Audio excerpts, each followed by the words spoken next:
Welcome, everybody. Welcome. It's Sunday, Funday. Guys, we are in for a treat. We're actually in for a treat for 2 weeks in a row. I mean, we got Ritchie Ramsay today, a horticulturist at Baker Creek Seeds, talking about tomatoes and peppers, sweet and hot peppers. This is going to be so awesome. And next week, we have a lady that's in Ukraine who's going to talk about the farming in Ukraine and everything that's going on over there in Ukraine. So it might be time change this next week. So I'll let you know because I think the 7 hour difference. So it'd be like 3 o'clock in the morning. So it might not work for next week time wise. It might be a little earlier. So yeah. So Ritchie Ramsay, this is awesome. If you go to anything in Baker's Creek, he's more or less the one answering all your questions. So this is great. So we're also going over. We got a lot of stuff going over today. So the 4 channels we're going to go over today is TT's Urban Pantry, Broke Farmer, FR Humphrey, and Growing with Hudson. Membership start at 99 cents with the Zucchini Club and a jelly bean. Anything higher than a jelly bean, that you guys get extra chances on the wheel. And you guys know it comes right back at you in a lot of ways. So that is awesome. So I just ask one thing is at the end where it's going to be any questions you guys have, save them to the end. It's just something that much easier. So spread it out. Please like the channel and let's get going. So here is Ritchie Ramsay. So how you doing, Ritchie? I'm doing good, Joe. How about you? And hey, everybody to the audience. Thanks for having me. I appreciate you guys taking the time out to come check us out and hear about the Jamaica project. And we're here to offer you as much help and insight into what Baker Creek has going on as possible.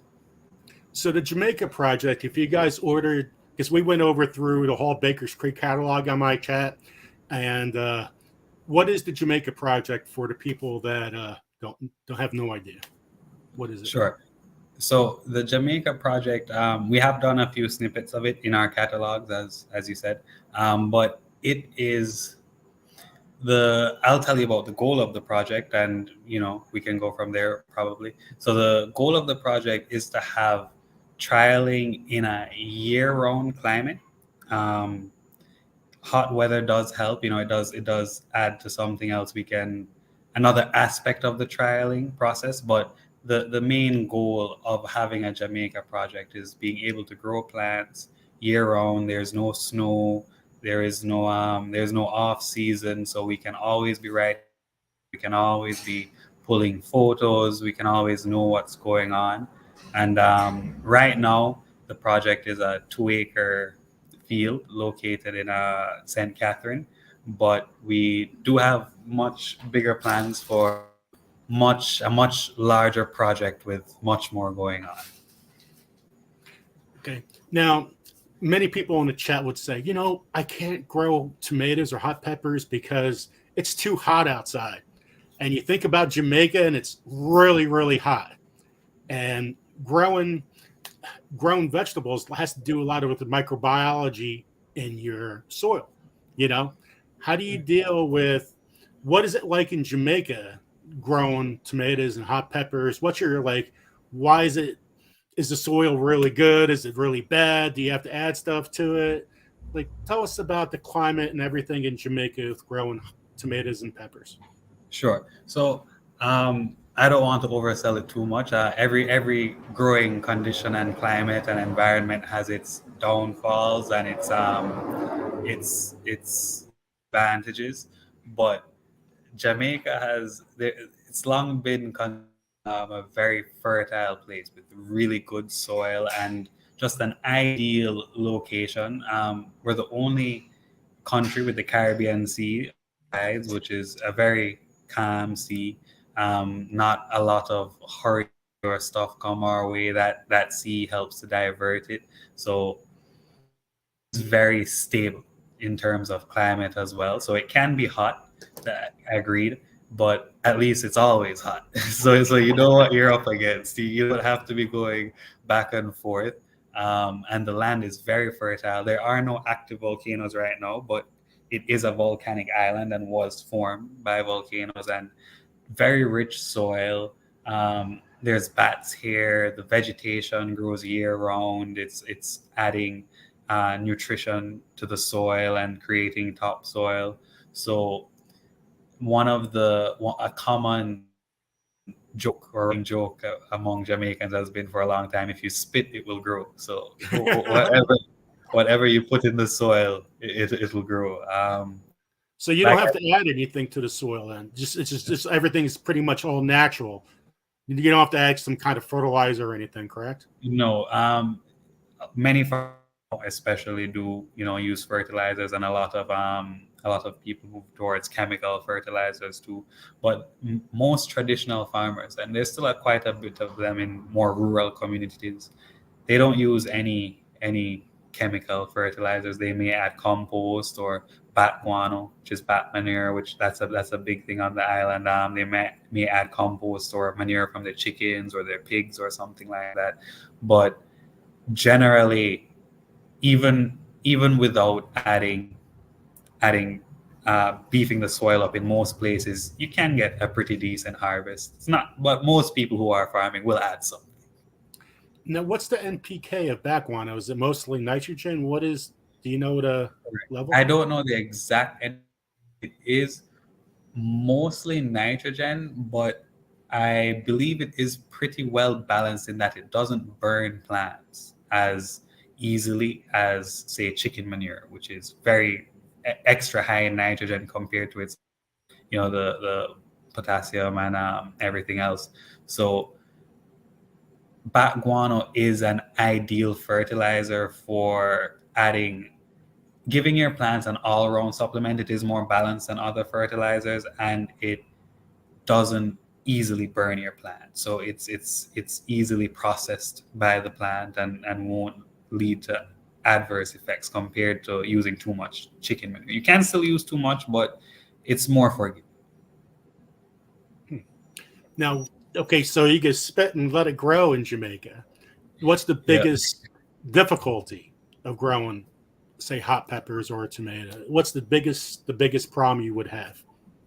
Okay, so generally the biggest problem is which would be a result of water issues, but blossom end rot, which is caused by calcium issues, and in the same breath you have fungal issues, which is generally brought on by it's raining too much, the soil's waterlogged, and it's just an ideal environment for fungal issues to come up. And going good all year round, haven't had to add any calcium. Now the soil's waterlogged, it's humid, there's fog everywhere, the plants aren't really uptaking much, they're getting everything they need, so therefore they're also not drawing any calcium out of that soil, so you end up with deficiencies.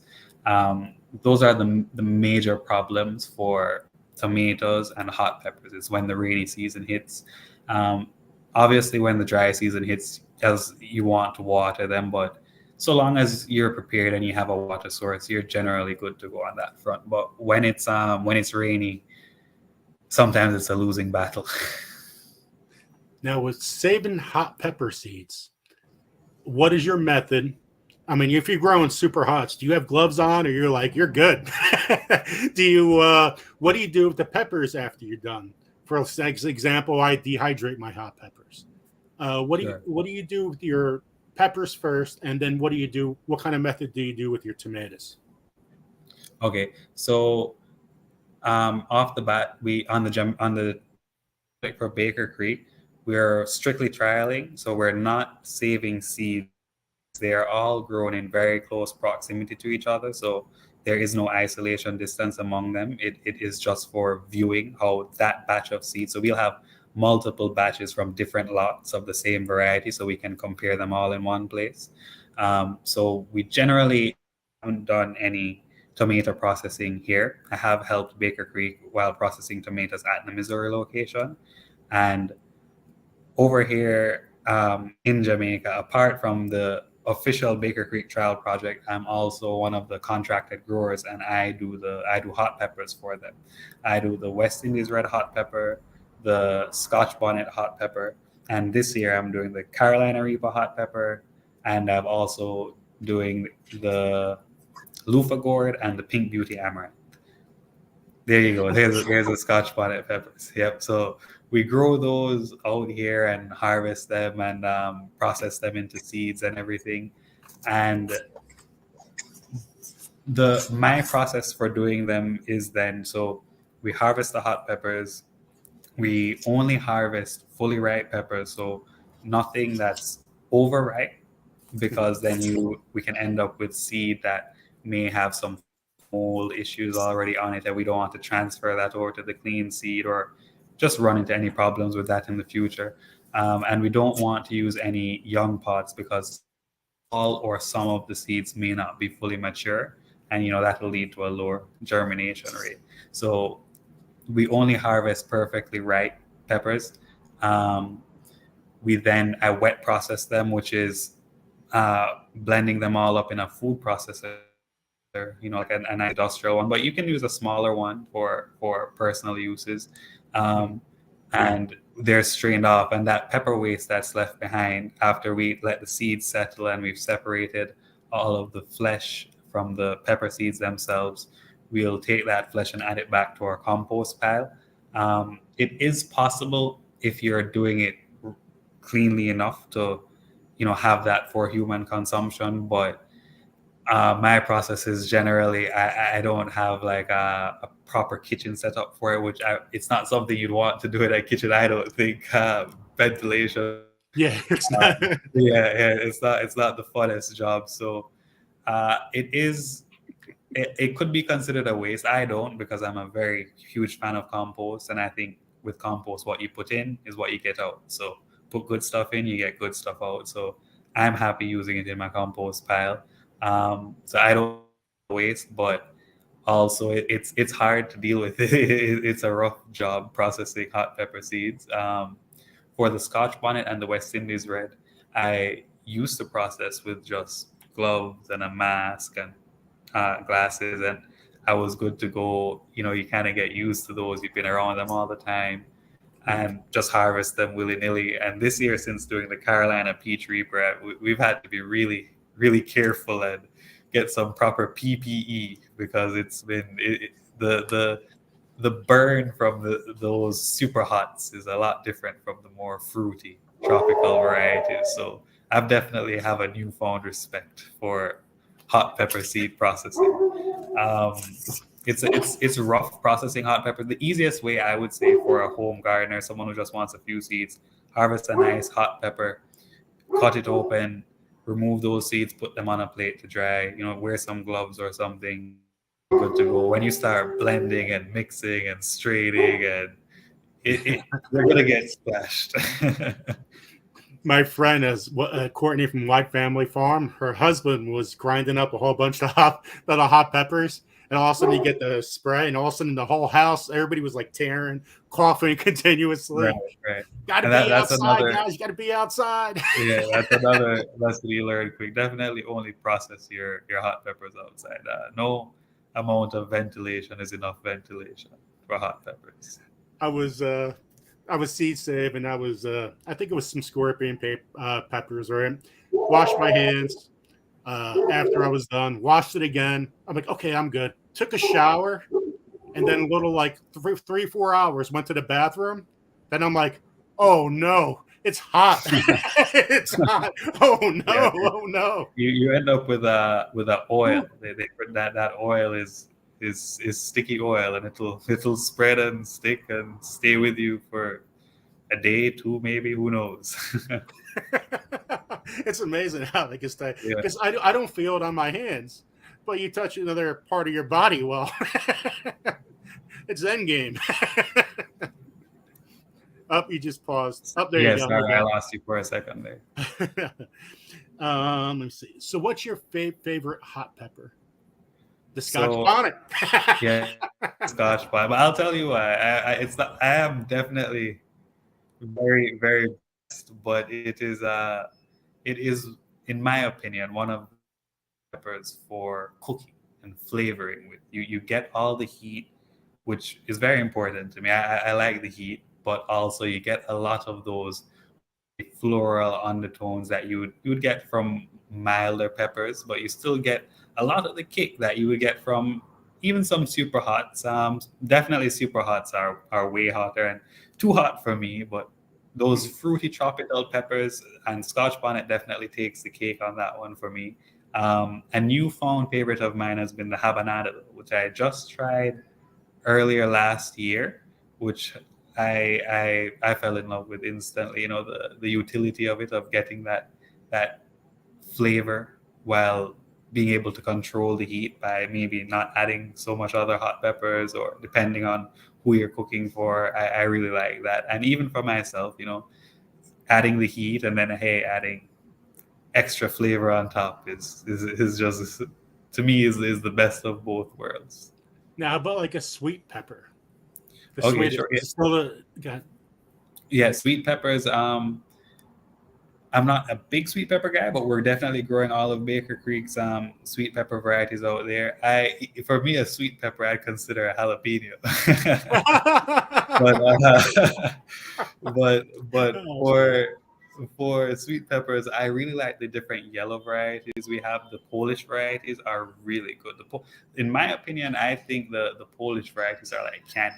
Our Polish sweet peppers are just super sweet. If you're looking for a sweet pepper, any of the Polish varieties are. It's a nice go-to. I love the Varsky and Lesia. I don't Right? know if Yeah, you pronounce yeah. those right. Those I are know great. that's two of my favorites. Those are great. Those are great. Now, talk about the seeds that you are sending to Baker's Creek, or the ones that you're really like what you just said, the Scotch bonnet. Can you talk a little more about the Scotch bonnet and the other two? The Sure. what is it, Red Soviet? No, that's not the Red Soviet. That's West the West Indies. Indies red, yeah, the West Indies red, and so the Scotch bonnet and West Indies red, they are both. The West Indies red is a Caribbean native. It was bred as a commercial replacement to the Scotch bonnet variety, Oh, and it was bred in the early 2000s between Jamaica and Trinidad. You know, sharing and their different agricultural agencies, and it was bred as a replacement to Scotch bonnet because at the time the the true Scotch bonnet variety was considered lost. It's just been so diluted and mm. all over the place that the the the leading bodies of the Caribbean had determined that, you know, it no longer is true to type what they're seeing. So, and there was also a host of other, you know, not other problems, but Scotch bonnet it does have its problems. You know, it's not it's tolerant, but it does drop leaves pretty easily. It can bounce issues, but it is pretty susceptible. And it is the heaviest yielding plant out there. It's still a good yielder, but not the heaviest yielding. So the West Indies Red was developed as a commercial replacement for it. You know, a lot of the flavor, but not as much finickiness. And they also dial down the heat to make it more appealing to, you know, consumers, and not only consumers but for processors. You know, people making pepper sauces and different that's peppers in the Caribbean, they're processed into other products, so it's more versatile than Scotch bonnet. um, and it was bred as a replacement mainly due to the original Scotch bonnet not even being available. But that Scotch bonnet was considered, the Jamaican agricultural agency, the Scotch bonnet we currently have, it was gotten from their seed source, and they have considered that their seed source is now true to type from reselecting. So they got Scotch bonnet samples from every and kept selecting and breeding amongst those samples to get it as true to type as possible, including shape, flavor, yield, all that information that they had compiled on it. So what we have now is considered the true Scotch bonnet then, um, even though it has had to be reselected because the true one was lost and muddled up and everything. So those two varieties are Caribbean, you know, native varieties that Baker Creek. I Baker Creek knew about them, knew about the Scotch bonnet at least, but you know, we collaborated. Hey, I'll bring you this seed and grow it and get it all going. And I've been doing that for, I think, 3 to 4 years now. So since they've had them up on the website, I do think they carry Scotch Pass, but it wasn't up to standard, which is why they didn't really carry it so much anymore. And also, like I said, Baker Creek, like we spoke about this off camera, Baker Creek likes to get the variety from where it originated, not just for authenticity, but to make sure the people who developed it benefit from it. So I started out bringing those on board for them, and this year now they've contracted me to do the Carolina Peach Reaper, which is a super hot. As you know, it's not native to Jamaica at all. Most Jamaicans who have encountered it, that have come see my feed, they try it one time and never again. Is it Carolina Peach Reaper, right? Yep, exactly. So your seed supply for 2024, if all goes well, which it has been so far, will be coming from Jamaica. Awesome. Yep, and we're also doing loofah gourds this year, which is a new one for me, and Pink Beauty Amaranth, which is amaranth is new to me in a way, but in Jamaica we have a crop called callaloo, which is Baker Creek does carry that variety too, which is green leaf amaranth. So it's a common crop here. Everybody knows, everybody eats it, everybody's seen it, but no one's ever seen any other amaranth. It's pretty cool being the guy with the pink callaloo. Now, tomatoes. What is your favorite tomatoes to grow in Jamaica? Okay, for sure. So I love the taste and the utility of cherry tomatoes, and cherry tomatoes just do better in hot climates. In climates where there's going to be rainy seasons and stuff, big tomatoes split. They don't get as big a lot of times. That environment's not ideal for long enough for them. And little cherry types just excel. They excel here, and they're great eating in my. So there's no reason to grow any kind of determinant, because you grow all season around. So you just might as well just keep growing your indeterminate types instead of determinate, right? Right. So many commercial farmers grow determinate types here, but most home gardeners and stuff, we grow indeterminate types, and they're really steady trellis system, and you'll have it growing all year. You'll generally rip it out for the second year because it'll get old and not as productive, but you'll have really big tomatoes producing year round, so long as you keep it fed and watered. And same thing with so the hot peppers. So even the super hots and all the other hot peppers that I'm currently growing for Baker Creek for seed growths. Scotch bonnet trees, we replace them every 2 to 3 years.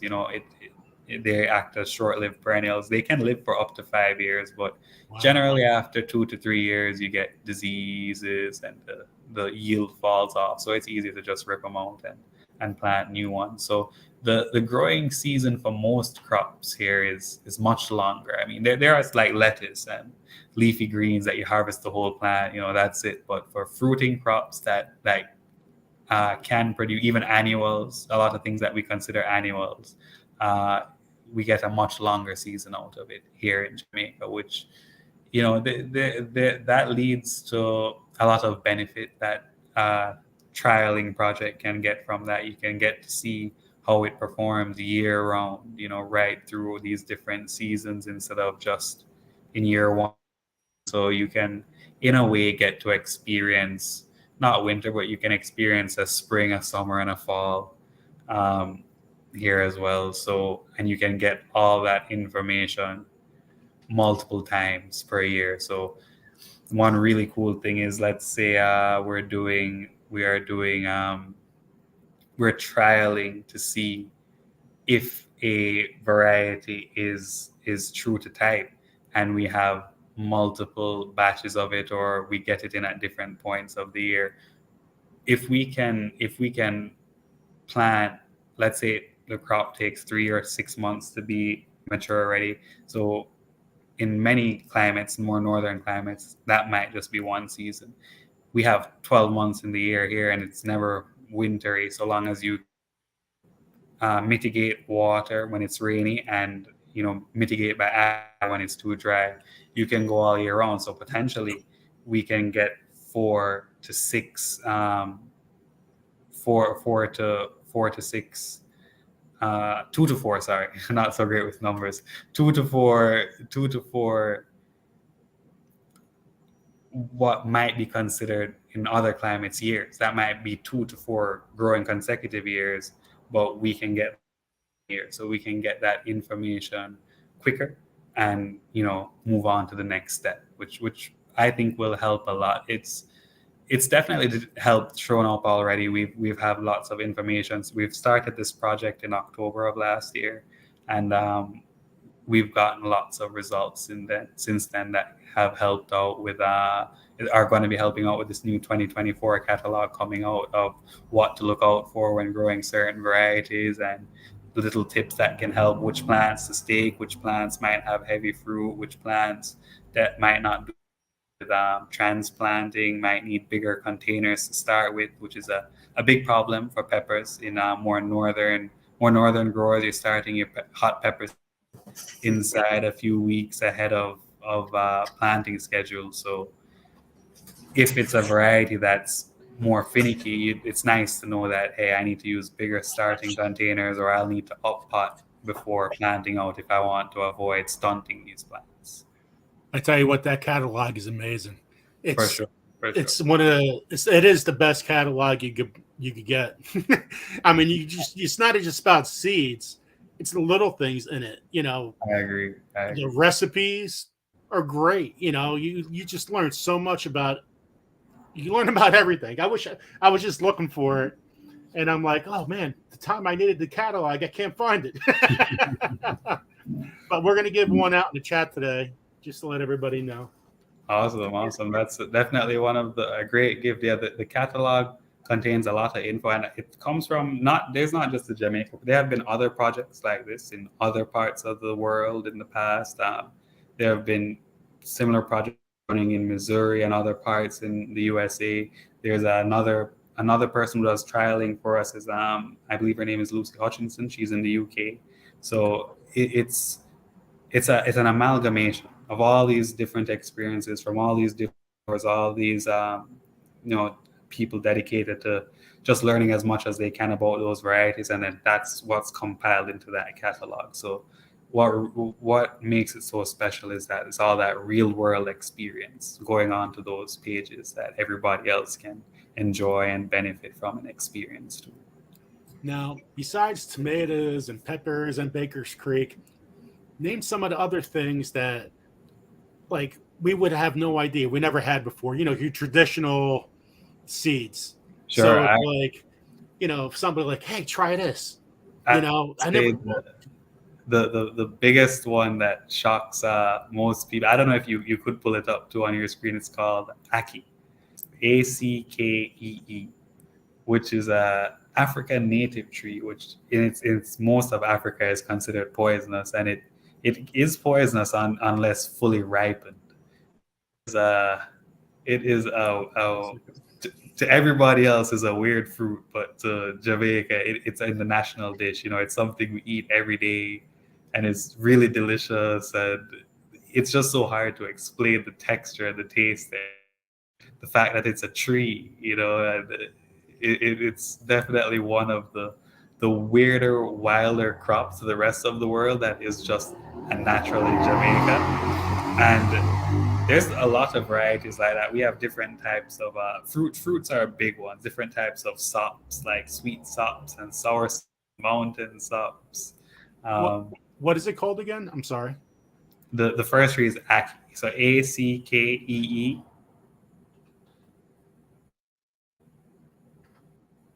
Ackee. Okay. No, it's for some reason I can't get it up. It's not coming up on my end for some reason. No worries. If anyone Googles it, they'll be able to find as well. They'll see nice diagrams of the different parts of the fruit and everything like that. It's well documented.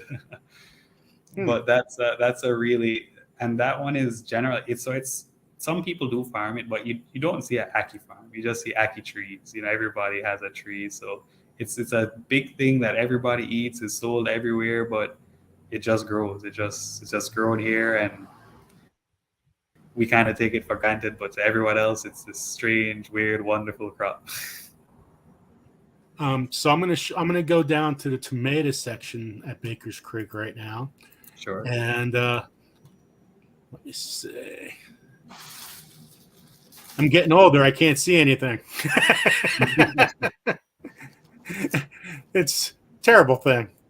Okay, so here's tomatoes from Baker's Creek. So if you guys want to buy seeds, just go to rareseeds.com or Baker's Creek, and you'll find it. It's a great website. But right now we're going to talk about some tomatoes. So the floor is yours, and Ritchie. And so, could you see it on your end?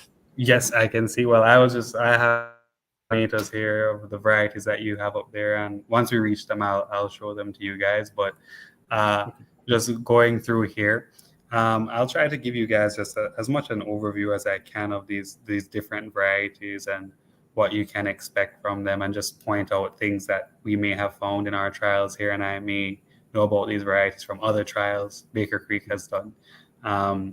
So right off the top here, the Grappoli di Inverno tomato, that one is one of I really like cherry tomatoes like that bear on a vine, where they're nice little clumps, easy to harvest. Those cherry tomatoes are my favorite for lot of, picking small tomatoes is not very fun. So when you have a whole and just grab and pull off, that's nice. The Abe Lincoln is a great variety, nice beefy variety for big tomatoes, resistant and resilient too. And the Amish base is just great for people who really like making new variety, making canned stuff and sauces, not only because it's super prolific, but it's very suited for that. Sorry, did you have something there?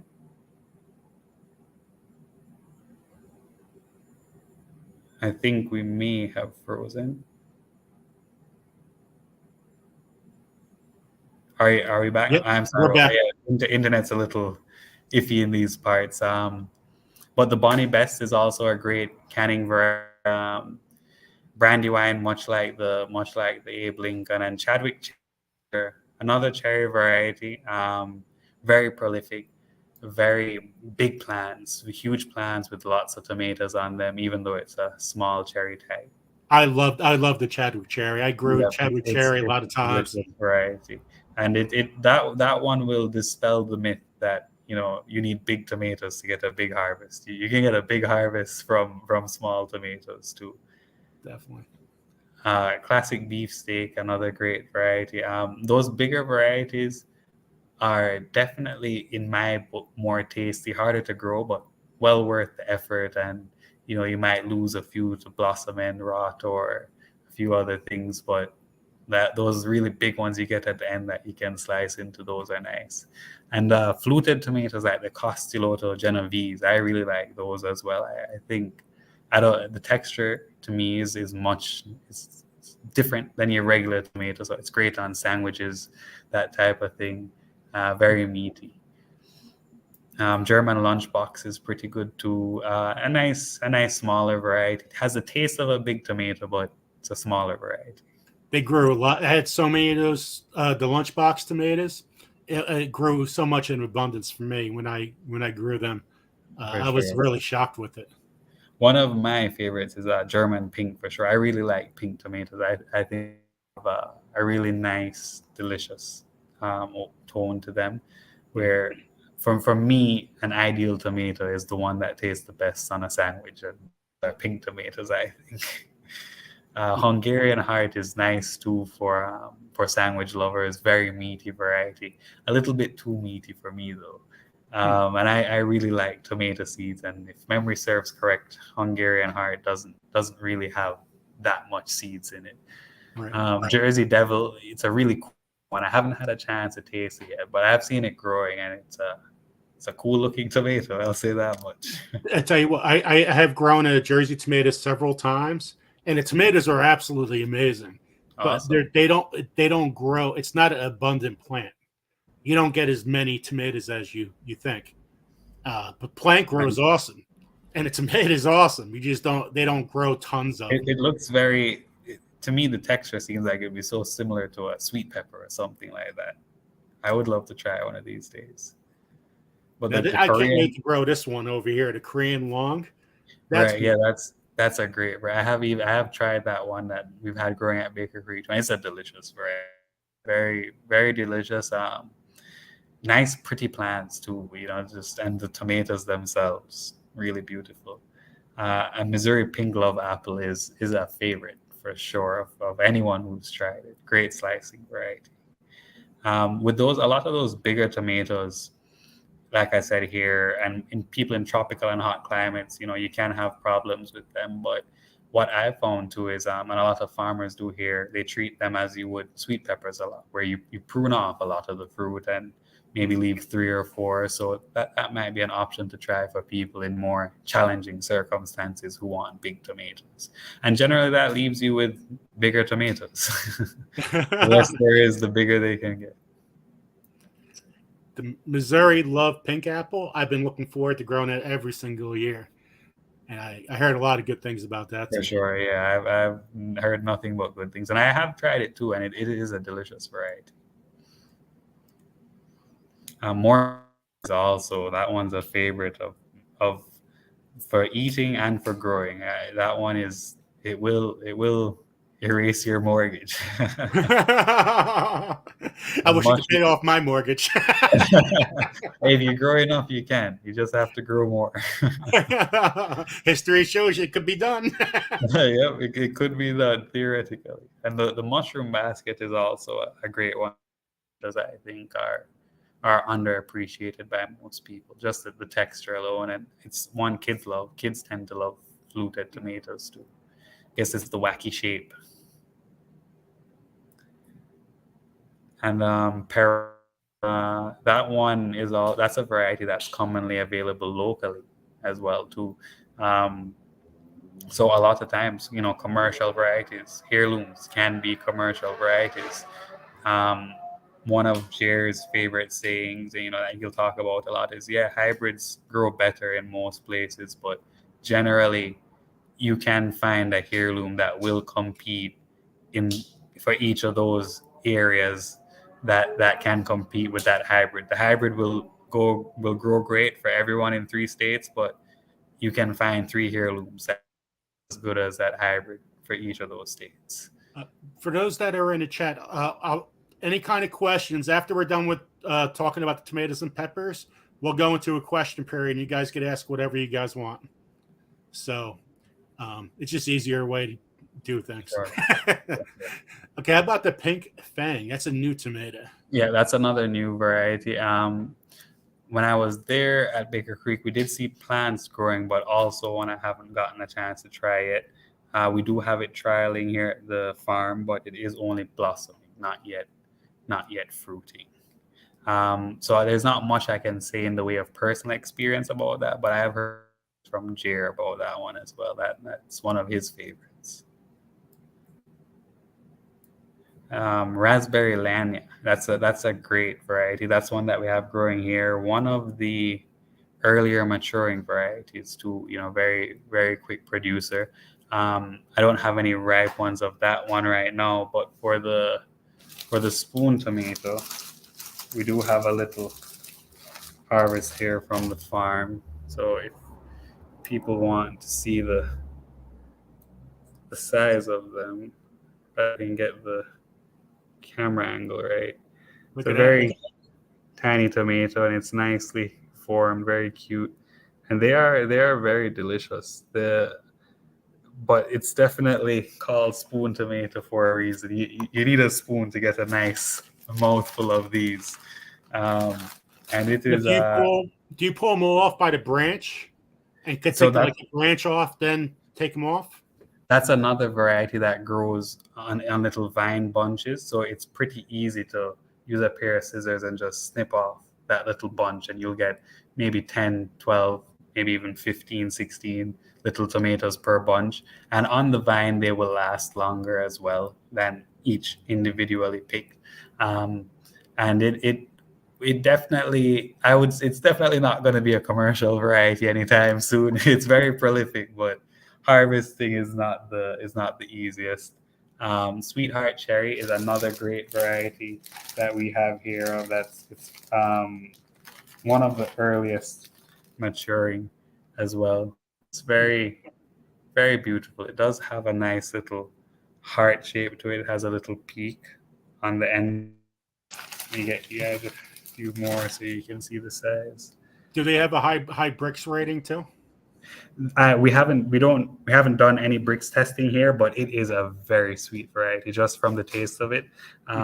It the name, we might be a little bit biased, wishing for much when reading the name, but I would definitely say it has cherry notes to it at the end of it. Very, very fruity, very sweet. So I would recommend. Very prolific plants, very easy to deal with, very resilient, and delicious fruit.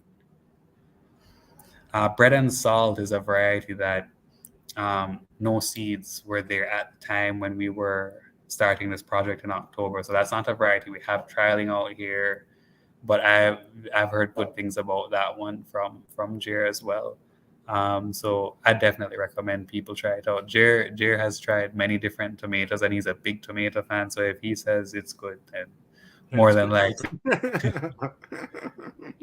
And congratulations to Jer and his family with the baby. For sure. We're all happy. A new addition to we consider Jer's family our family too. So we're all very happy.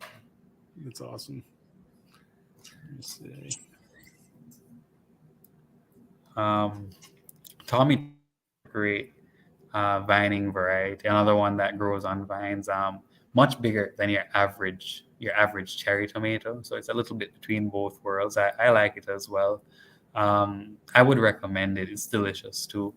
And the Woods famous Brimmer is some people, I think it can be off-putting as it's more squishy in texture. But if you like soft tomatoes, then for sure it's a good one. But I wouldn't recommend it to everyone. Okay. It's here's the hot peppers. You don't have to name all of them. You could just name a couple. We'll keep No, on for sure. Ajucarapita we have growing there, and that one is doing really well. We don't have any ripe ones of that now, but it's doing really well. The Aji mango also doing really well. Aji crystal, all the Ajis do really well here. The Aji crystal is also, I would say, in my opinion, one of the most prolific varieties I've seen is lemon drop, which is also an Aji variety, but well, beat that one hands down this year on our trial field. So on the Anaheim is a delicious variety too. That's one we have growing as well. We did do some harvesting on that one recently. Delicious, no bad complaints about that. And we have all the super hots growing. We have Apocalypse Scorpion growing. Great plants, beautiful plants, very stocky. No fruit as of yet. Those take a little bit longer, but we're definitely looking forward to it. Bikino red, yellow, also really nice varieties. Very similar to Ajis, but not as prolific. I think it's a very beautiful variety, though, for sure. Black Hungarian is another one we have growing there, which doesn't, as to be expected, it's a Polish variety. It doesn't do the best for us in our climate here, but it's still worth a shot, I would say, even in hot climates. Buena Mulata is one we have done a lot of harvesting on and taken a lot of photos of for our products for Baker Creek. It's a very prolific variety. Even small plants can produce a lot. So I'd say it's a great candidate for container planting. Carolina Reaper, we have multiple variants of that. It's easy to grow plants, super easy to grow. Pests are not a big issue. Can be susceptible as most peppers to funguses if too wet, but brilliant, I would say. And Cayenne Longthin is another variety that we've already had. Very, very Not as prolific as the Buena Mulata in my opinion, but still a nice variety. The Chinese five color is a favorite for sure. It is not just the fruits are beautiful, very delicate, um, and watching them change colors on one plant, I would recommend. Lots of people thus far who even non-farmers who've seen them, that we have them growing on the trial farm in Jamaica, they just want them as potted plants to have on their porches or stuff to like flowers. People, yeah, it's a great variety. Chocolate seven pot is also a great variety. It's a variant on the seven pot peppers, which are delicious. The seven pots are very similar to West Indies red, I'd say, but much hotter. Now, if you had to save seeds from the, you know how when you save seeds, you got to make sure the pepper gets to the most ripe stage. Now, the Chinese five color, what is the most ripe color that you're I supposed to use? believe that is red. Um, uh, yeah, that should be red. Red is the final color Okay. for ripeness on those. But like I said, we haven't done any seed saving on our trial variety because it's just not feasible. They're too close together. Right. Um, They're not isolated. yeah, right. Death Spiral, another is another one that's growing really well for us, but no fruits as of yet. Just really beautiful plant. They're blossoming now, and the chocolate Trinidad's very similar to West Indies red as well, but much hotter, much more flavorful. Is a very commercial variety, but like I said, prolific, very prolific. That till is one that we have harvested from too as well. Um, I don't think I've tasted it yet, but it is I have heard good things about it. Very fruity flavors.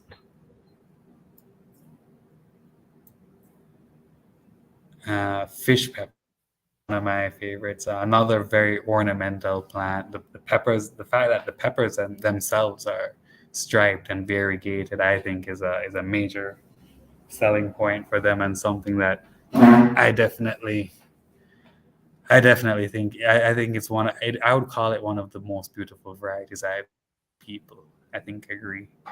The brown jalapenos are delicious. I must say, very I, misleading. I expected them to be milder for a jalapeno, like flavored jalapeno. When you get into the jalapeno flavors like lemon spice and pumpkin spice, and they're not as hot, but the brown I liked it. Very hot. Um, we have a couple, so we do have a couple lemon spice jalapenos left from our last photo shoot that we did on there. So not huge jalapenos, but definitely very flavorful. Hot and spicy as a brown jalapeno or even a lot of your tam jalapenos, but very flavorful. Um, the Craig's Grande is another great variety. We haven't harvested them yet. We're still waiting for those to turn red, but they are very grande. I love making a salsa with all the lemon spice, the orange spice, the pumpkin spice, and the Craig's Grande, and put them all together. Oh, it's awesome. What a My great salsa. favorite my favorite use for jalapenos is on fries. Just Hmm. I can't have fries on them. Let me see. Oh, there's pumpkin spice. Yep, we did harvest some of that the other day too. I don't have any here for pictures. Sorry about that, but it's a delicious variety too. The Zapotec also great variety. Gourmet does describe it perfectly. I don't think I need to add anything to that for the Zapotec. There's a Scotch bonnet. For sure. Yeah, so prolific, right? Like, I've loved not a lot of reviews just ever, but I've loved visiting the review page on that variety and seeing how everybody else enjoys it and what they use it in and what they like about it. And it makes me very happy knowing that, I grew those seeds and shipped them off and Baker Creek packaged them up and now everybody else gets to enjoy them and taste them. I'm always happy to see the reviews on that. The jigsaw pepper is a great variety too. Beautiful plants. You know, the variegated leaves with the purple hues. Definitely one of the, I would say maybe even the leaves. Now I don't consider the peppers as beautiful as the fish peppers, but leaves could rival them in beauty. Now, is that the seeds germinate a little longer for the jigsaw? So on the jigsaw peppers, we did have a slower germination rate, and we did have, you know, a lower germination rate. But we, as it is with trialing, it's not just the first result. After we get that result, we have to repeat it a couple of times just to make sure there was no variables there. But I do suspect you are correct. Yes, that it does take a little bit longer and can be a little bit more sporadic. Lemon drop is a super prolific.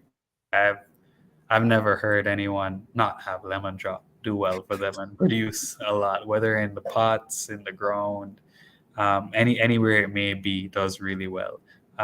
Calagarista is a variety we're trialing too, which is haven't harvested any yet, but they're about to be ready, which is surprising. I didn't expect that variety to be ready that early, especially in our climate. Even generally in our tropical climate, northern peppers don't necessarily ripen faster here. Sometimes it can be a bit of a gamble because they can be stressed out from it being too hot. The peach Carolina Reaper is a night, like I said, we'll be growing that one. I consider them dangerous. Very dangerous. Yeah, very dangerous. So I would be at that one, but definitely worth growing a plant or two. The Puma hot pepper also a great, very beautiful plant, delicious as well. Not very hot, but super flavorful. Ghost Jalokia, red butt Jalokia, that one's also, you know, everyone's pretty familiar with that one as a super hot by now, but still a powerful variety. Definitely. Yeah. The Santa Fe Grande is another one that we have that's we're harvesting of right now on the farm. Very, it's our first pepper that's ready, apart from the lemon spice and pumpkin spice jalapenos. So I definitely recommend that variety. Tabasco pepper, that one's also ready. All of our bird peppers and Phileas blue and Chinese fat, those smaller peppers definitely mature much quicker. Pretty plants, nice compact, are great for pot culture or small gardens. The Sugar Rush peach pepper is also a delicious one. We have trials of it out here, but it's still very young peppers. But the trials that we have done of that in Missouri have been prolific, super prolific variety. Red chili also, great, easy to grow variety, small, compact plants. The Tobago seasoning pepper I had for the first time last year in Missouri at their trial project, and I love it. It's definitely a seasoning pepper. It's something that it seems you would want in almost everything you're cooking, just as a seasoning. And there's the West Indies Red, which we also produce and grow here for Baker Creek. A super prolific variety, very resistant, commercial applications, just an all-around great variety for producing a lot of. The yellow Trinidad Scorpion, that's not comes from us, but also a great twist on the Trinidadian Scorpion. The Sweet Bonnet isn't from us either, but I definitely recommend it. Very flavorful. We have some plants of it growing here, and hope to see how it turns out as well. So, we're back.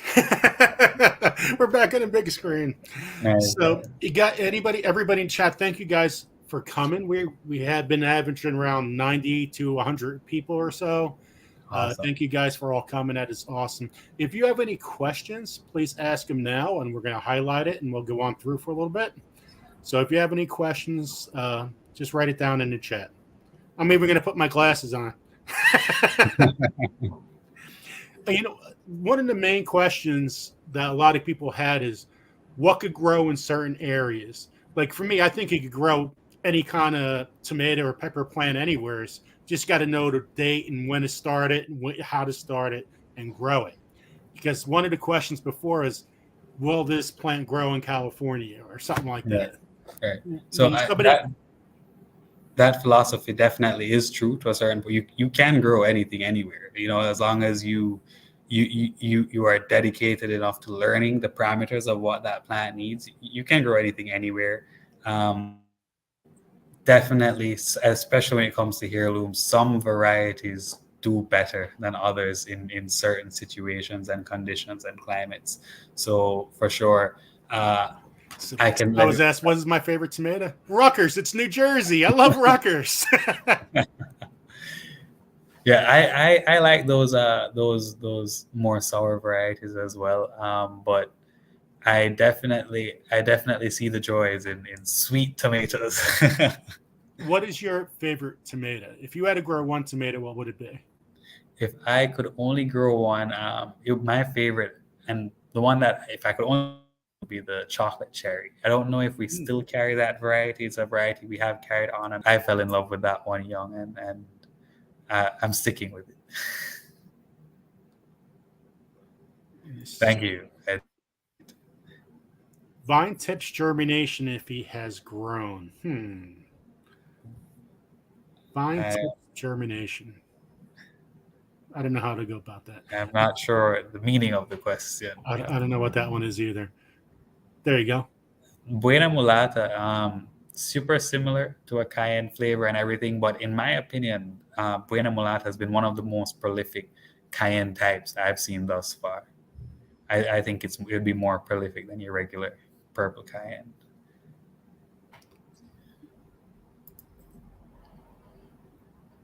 I don't.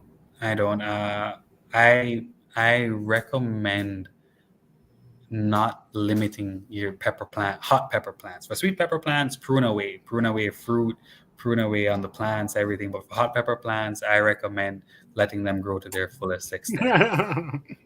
Thank you for becoming a member, Lulu's Treasure Trove. Oh, look at that. David Gray goes, I love Jamaica. I do too, my friend. How often do you come back to the States from Jamaica? Usually at least once or twice a year. I'll be there a lot of the major festivals, like maybe one out in California and usually one or two in Missouri. And if there's anything else coming up, or anything else that we need to do, maybe they need some help with some tropical stuff or get some seeds for this project, I'll go otherwise from that too. For flavorful mild salsa, I'd say habanada. I'd say if you need to add some heat, add a little bit of whatever other heat pepper you'd want, but habanada, hands down. It adds the flavor, and you can control the heat by just adding a half of another. I wouldn't recommend a super hot. Something like a Trinidad Scorpion, maybe, if you want to go really hot, but not a Death Spiral. So I'm just keep on going through questions. You guys have questions? Let us know. Our Georgia Suburban Homestead, write it again because I didn't see it. I'm sorry, what was that? I didn't catch that. I didn't catch the question either, so I just said write it again. Because you keep on going back and forth, you totally get lost in the chat. No worries. Let's see what this one is. So my favorite rum punch recipe. I don't have a recipe off one, but I do love. We have a brand of juice out here called True Juice, and I'll just put True Juice with some Jamaican rum in it. I've never made it from scratch. I'm sorry. Those Traveler's tomatoes are great. Kids love them. I love them too. Everyone has a child in them at heart, so I think most people love them. It's a fun variety to grow. Delicious. Not as sweet, not super sweet variety, but great for snacking on. If anybody has any questions, feel free to just put something in the chat. It's interesting because when I always see that question, what could I grow in my zone, or what is I try everything. Something For could be different than it's said. I love to try everything. sure. I tore my Achilles tendon last summer, actually last spring. I had all my plants outside ready to get planted. I was going to grow 300 varieties of tomatoes. And then all of a That's sudden I tore my huge. Achilles tendon and whoop, they're still outside. All dead, of course. I got a lot Uh, of cleanup to do. I got a I, lot of cleanup. well, I mean, I hope everything goes well this year on your growing season. Best recovery on that and everything as well. But sometimes that's how it is. We make plans and God makes other plans. Oh, that's funny. See, this is Julianne. This is my buddy. I talk to Julianne all the time. A bar is very important. um, ask Joe about my Sugar Rush peach jelly. Oh, she makes really good sugar. I love the Sugar Rush peppers. Yeah, I think yeah, they're it's a absolutely. delicious variety, and I've never had it in a jelly, but I do love pepper jellies myself too. Now, paste tomatoes. Like a lot of them get bottomless rot and all kind of Right, stuff. right. Which one you think is the best one you could grow without having that kind of problem? I'd recommend try it and true with something like Bonnie Best, which is a dual paste. So if you want to get really, really, really pasty, something like I'm not recalling the variety name right now. Let me try to pull it here for you, but it is a older variety, an American variety as well. The Martinez Roma. Sorry, not well, Oh, Italian, Martinez. not Okay. American. Martinez Roma. Yeah, that is one of the most. It is, in my opinion, the most commercial paste variety we carry. So when you say commercial, it generally means that it'll do as well as a tomato can with whatever you throw at it. I mean, I love the San Marzanos, but they get so diseased here. All of a sudden you're growing, they grow abundance, and bam, done. They're just done. Right. Yeah. Here So we so got a you, question. you, you can have those issues. For the spring planting festival, nothing that I know of right now. We're super focused on the April planting festival. That's always fun. It'll be packed this year. We're doing 2 days instead of one, but I think there'll be a few fun surprises on the different. There'll be some new things then this year, new vendors and things on sale and offer and attractions. Um, so the snail vine, it is a very difficult variety to get going. Not so difficult to grow, but I do believe that it is recommended that a little bit of scarification. So in this case, clipping it instead of filing it tends to work best. And soaking them does help a lot. I'm not sure if we recommend that on our packets, but we do recommend clipping the seeds.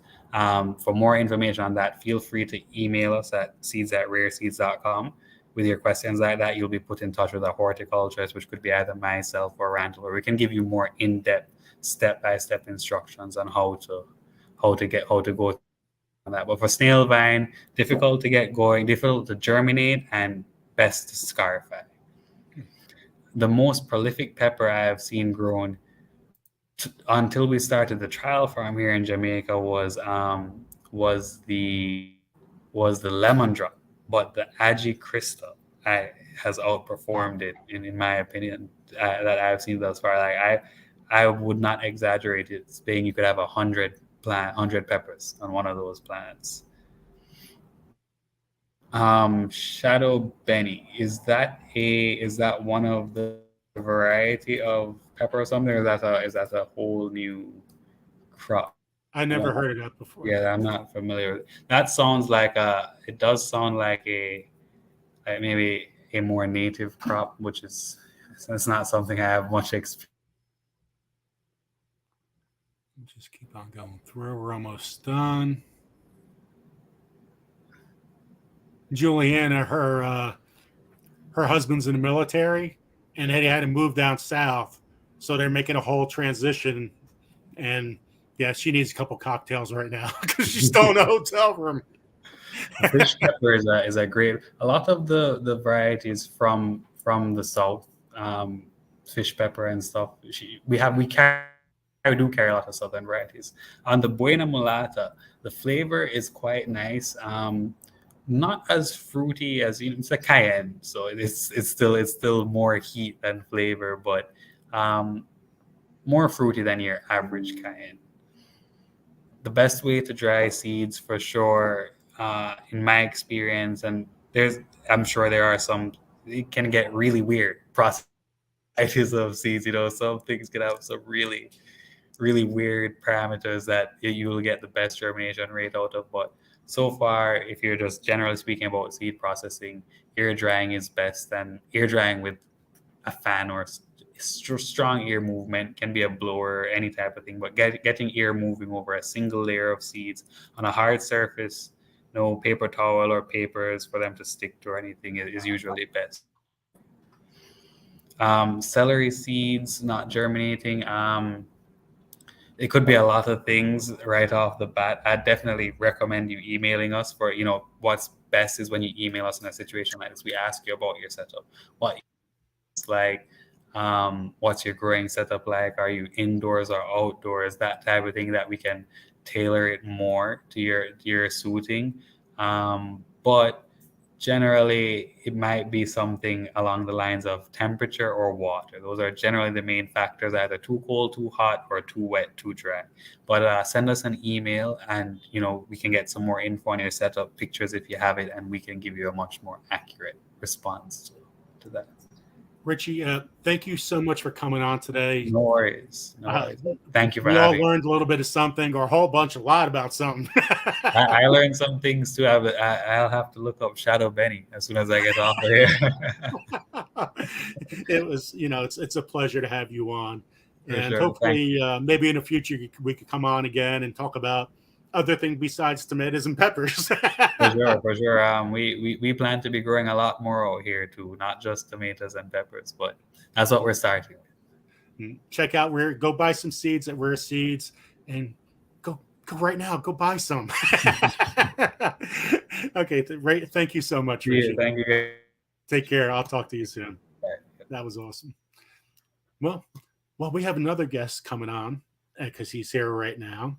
And he's going to talk about something that's going on in a homestead community that's pretty important. But I got some news to share with you first before I invite Scott on.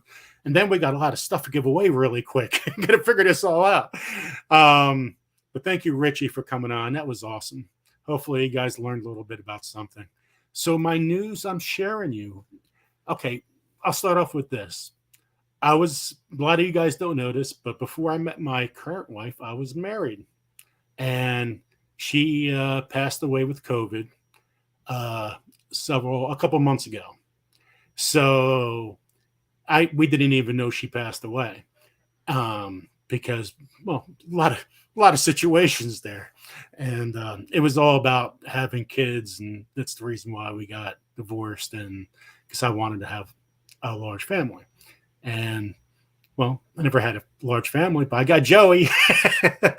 Anyway, so here's the news. Well, no, Julie's not pregnant. Because a lot of people emailed me saying, is Julie pregnant? Is Julie pregnant? No, Julie's not pregnant. The news is we're going to get remarried in the church. It's always been a big thing for Julie to be married in the church. And with her mom too, was a big thing. And so on 888, we're gonna get married in the church, and we're gonna have a party on a Saturday. And maybe I'll YouTube the whole thing.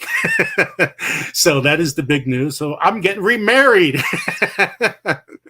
And so congratulations to me. So I'm really looking forward to that. So here we gotta have a guest before we start the rest of Sunday Funday. He's going to talk about, this is Scott Brum. This is my brother from Canada. It's a broom. It's a brum. Here is Scott. What's going on? What's going on? It's good to have you on. Well, I've made it. I'm on Sunday Funday. Sunday Funday. I finally made it. So Scott, tell everybody what you're trying to do here.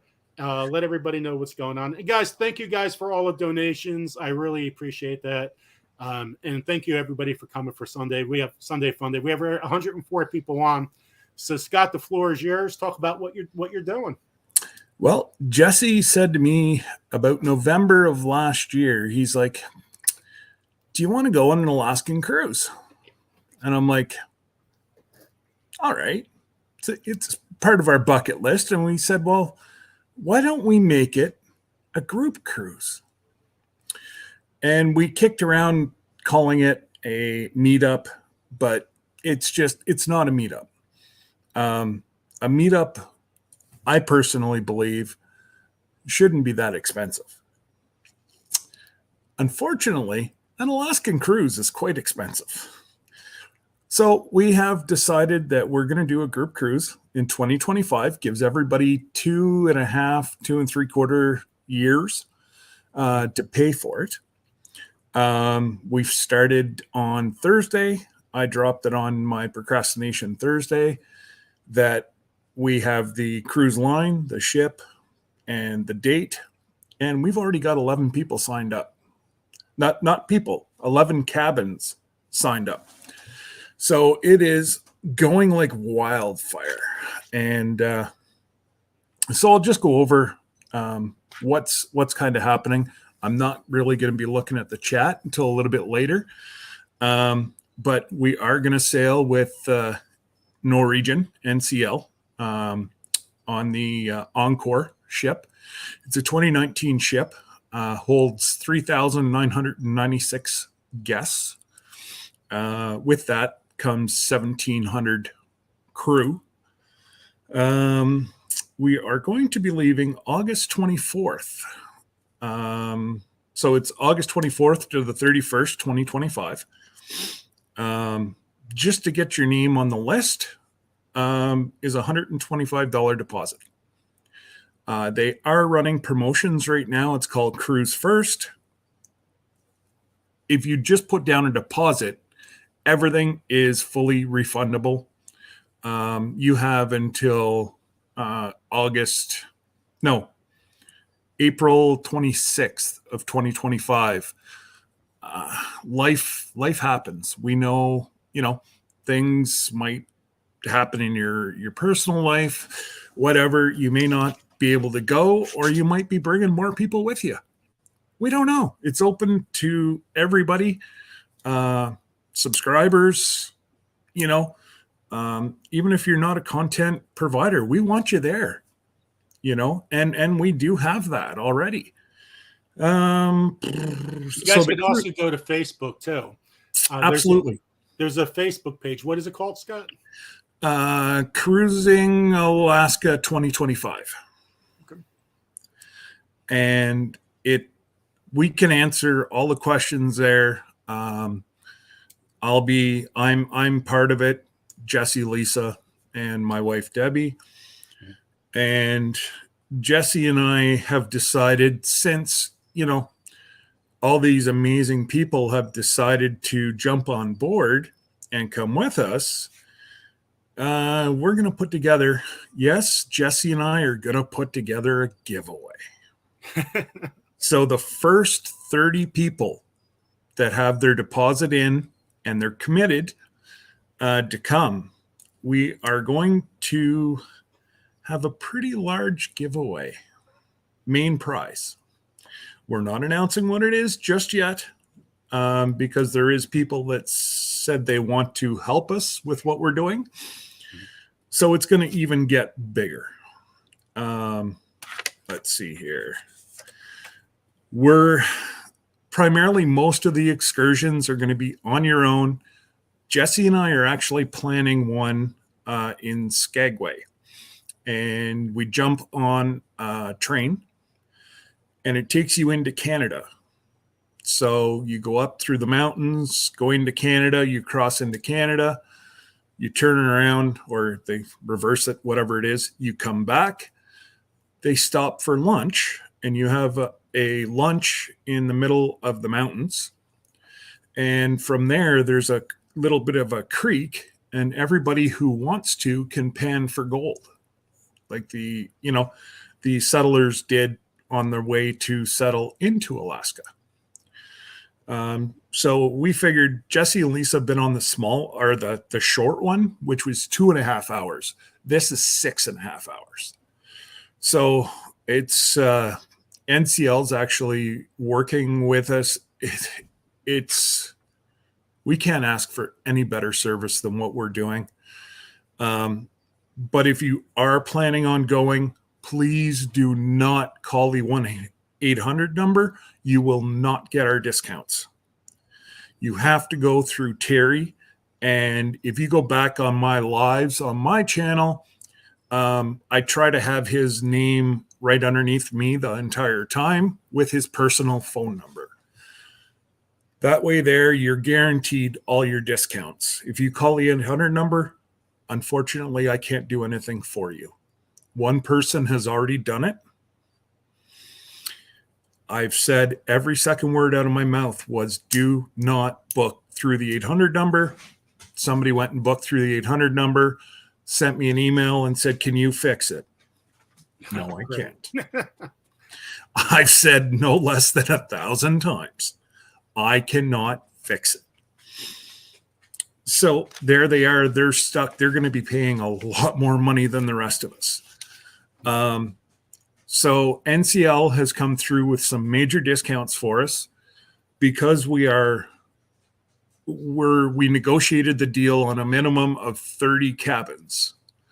And we're, like I said, we're at 11 and we just started on Thursday. So we're not too worried about that. We're actually worried about people being able to come.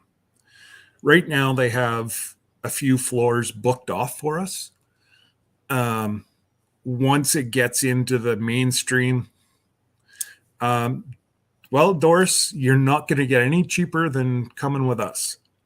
And to boot, we have a 15% discount on top of all the discounts they've done because we're doing minimum 30 cabins.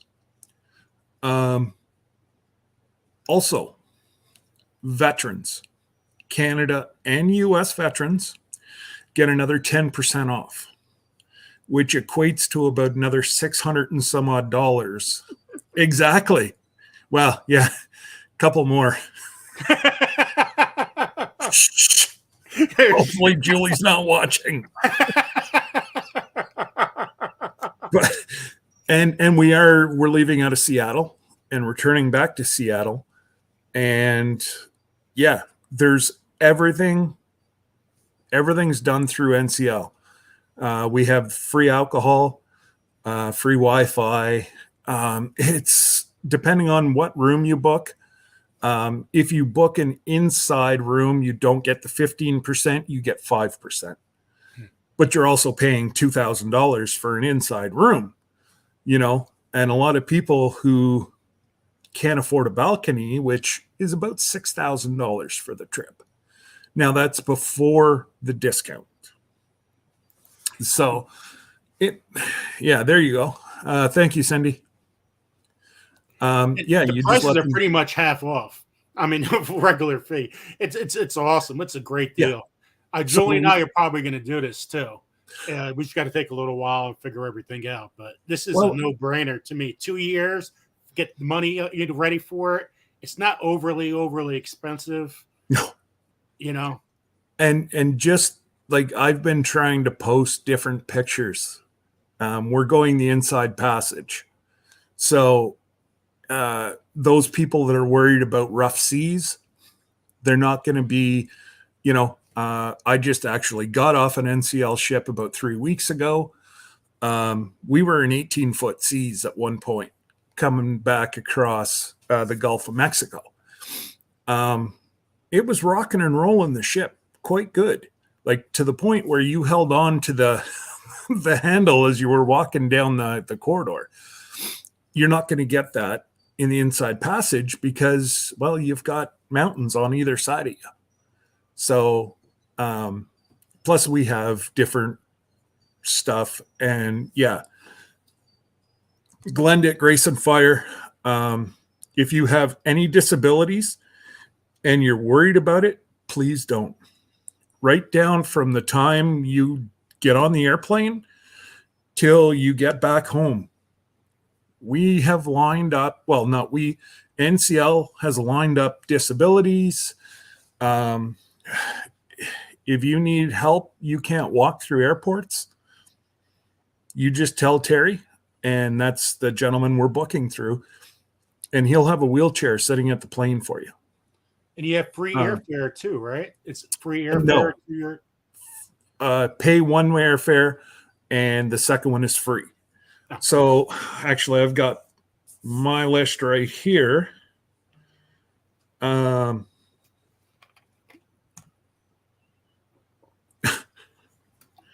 can't find the Cruise in Alaska event page. Cindy, it's cruising. So Asante Gu after the end. Cruising, Alaska, 25. And if not, I'll add you after I'm done my speech, because everybody wants seeds. Seeds. Yeah. So the airfare out of Ottawa, Canada to Seattle return is $1,000. 2 people. Like, their prices, Jesse coming out of Houston is, I want to say $800, $850 or something. We have people coming out of South Carolina. They're $900. Yeah. I mean, we're trying to knock down the genre frames that everybody or some people put up. We don't care if you're with the gardening, homesteading, gaming. We don't care. We're there. We're going to have fun. We're going to laugh. There is a racetrack on the roof, and the ladies have decided that our group is going to have a race. I will be filming it live because I can't, due to missing 3 sections of my spine with my last spinal surgery. So if I was to get into a big wreck on the ship, I would die on the ship. I'd die happy. But yeah, I'd snap my neck like that. Hey, Scott, So, I'm going 2 for 2. You know, last time I went on a cruise, I won at bingo. I won $250 at bingo. I'm ready to win at bingo again. so they've got bingo. They've got deal or no deal. NCL. NCL has the only cruise line that has Broadway shows. I just saw 6, and I forget the other one that we just saw. Fabulous shows. There's comedians. There's every walk of music you're going to want to listen to. If we get into bad weather, these ships were made for Alaska. The roof up top closes so that the pools are all heated. So it could be snowing in Alaska. We can be sitting in the pool having a pina colada watching the snow land on the roof above us. So it's going to be an amazing time. If you're looking, add my channel. Thursdays, I'll be talking about it. Or if you're friends with Jesse and Lisa, Lazy Days Ahead, every second Saturday, we will be going live. We'll be updating people as much as we can. We're going to get merch. We're going to get shirts done up so everybody that's going on the cruise can have. But I'm telling you, get in as soon as you can. Don't forget, you can get all your money back if something bad happens. Okay. But if you're in for the first 30 people, there's some pretty big prizes. That's awesome. So yeah, we're also planning a live. Because if we can get over 50 people, they'll give me the theater free of charge for an hour or two in the morning to let everybody mingle, have some coffee, and we'll, instead of doing a live and everybody watching their computer, we're going to be in real life. The first C day, I've already talked to them. We're going to book the casino, and we're going to do a pull. So everybody puts in $20. I feed it into the machine, and then I just keep hitting the maximum. I know I've seen people win 8,000. I've seen people win 10,000. You never know. I've seen people lose everything and laugh and go away and have some fun. So it's going to be an amazing trip. Thank you guys for dropping the link. And yeah, you know what I'm going to do too is, because I'm really getting into this right now too. It's like, you know what? We're 910 days away, and I wish we were 10 days because we are so excited. Jesse and I are talking at least twice a day about this, and I'm on the phone with Terry, who's organizing it through NCL. I'm on the phone with him at least 5 or 6 times a day right now, trying to get things organized, straightened around, to make it easier for people that have never sailed. And I will be doing a video very shortly with the things you really need on your cruise and things that make your cruise a little easier. Like they had told one person, doesn't matter who, that they only needed a 4-foot extension cord for their CPAP. The plugs are on the other side of the room. Yeah. 4 feet, you're going to come up a little short. Just a little bit. So, little things are important to a CPAP machine. I know I got one. Those things are the best. I can't sleep without it. Well, I'm fortunate. I don't have one, but Debbie does. So that's what and you've got to be careful. There's certain things you can't bring on a ship. Fire is a killer whenever you're on the sea. And they are very, very strict about what kind of surge protectors. And anyways, I'll have all that on my channel. Like I said, we have 2.5 years to get this all straightened out. But if you are planning on going and you don't need to have a passport unless you're coming on our excursion, because we are going into Canada and it's not the cruise line that's putting on the railway. It's a railway company. You do have to show a passport. So that's about all I have in a quick, I know everybody's head's kind of spinning right now going, I don't know what the heck he just said. But jump over to our Facebook page. I've talked about it several times on my lives. So just pop over to my channel, to the lives, and rewatch, and you'll be able to pick up a lot of information, especially my last 2, Thursday and last night. We had a couple people that have disabilities, and they were a little apprehensive to go. And we're like, well, why sit at home? You don't have to. These people are here. That's their job, is to help us.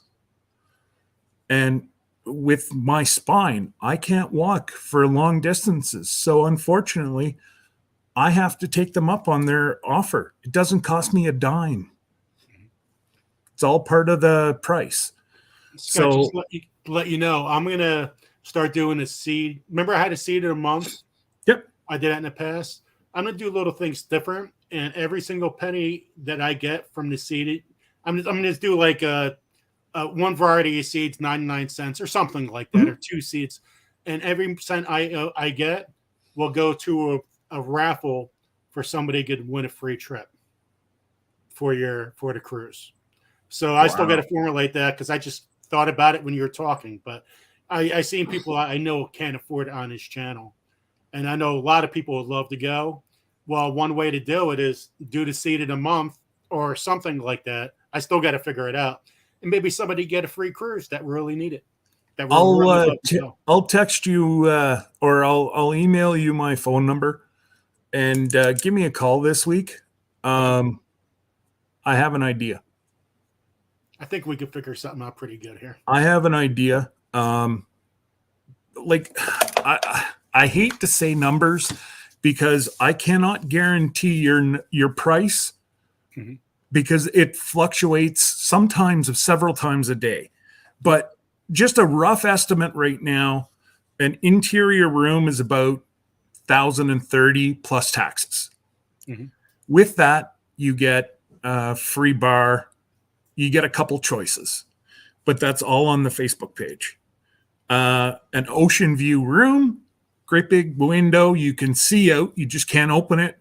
It's about $1,500 plus tax. Your balcony, it's $1,949, but with all the taxes and whatever, you're getting up into your bigger rooms. But that's all we've sold so far is balconies. So, and I'll be quite honest. Per person's $39.18 is what I paid. So the total was $78.36 because we're on a one person's free or 50% off, whichever way you want to talk about it. You get $3,018 back as a discount just to go. So only one person. So that $3,900 you split between two people. So it's roughly about $2,000 each. And then now interior is 5%. Ocean view and up is 15%. So 15% on $6,500, you're looking almost $1,000. Another discount. Now, if you're a veteran, there's another 10% off. Everybody's telling me to hold on that we're going to get at least 100 rooms. I hope we do because, even if you don't want to people, and some people know what I'm talking about, they need some alone time. It's a big ship, guys. It's a football. Sorry, us football coaches talking football fields. It's a football field wide, almost 3 football fields long. So it's a big old girl. And there's 32 different restaurants or places to eat. Some of that is a la carte. And your main dining rooms doesn't cost you anything. We can go over all that. I'm trying to get everybody, as much information as possible. But Joe, we'll definitely hook up this week and chat. We might be able to work a deal. Like through we can help somebody else that could really want to go on this cruise that need it. Well, and 2.5 years. If I was I've been sworn to secrecy by Jesse. I'm not allowed to say what we're going to be doing, but they kind of go hand in hand.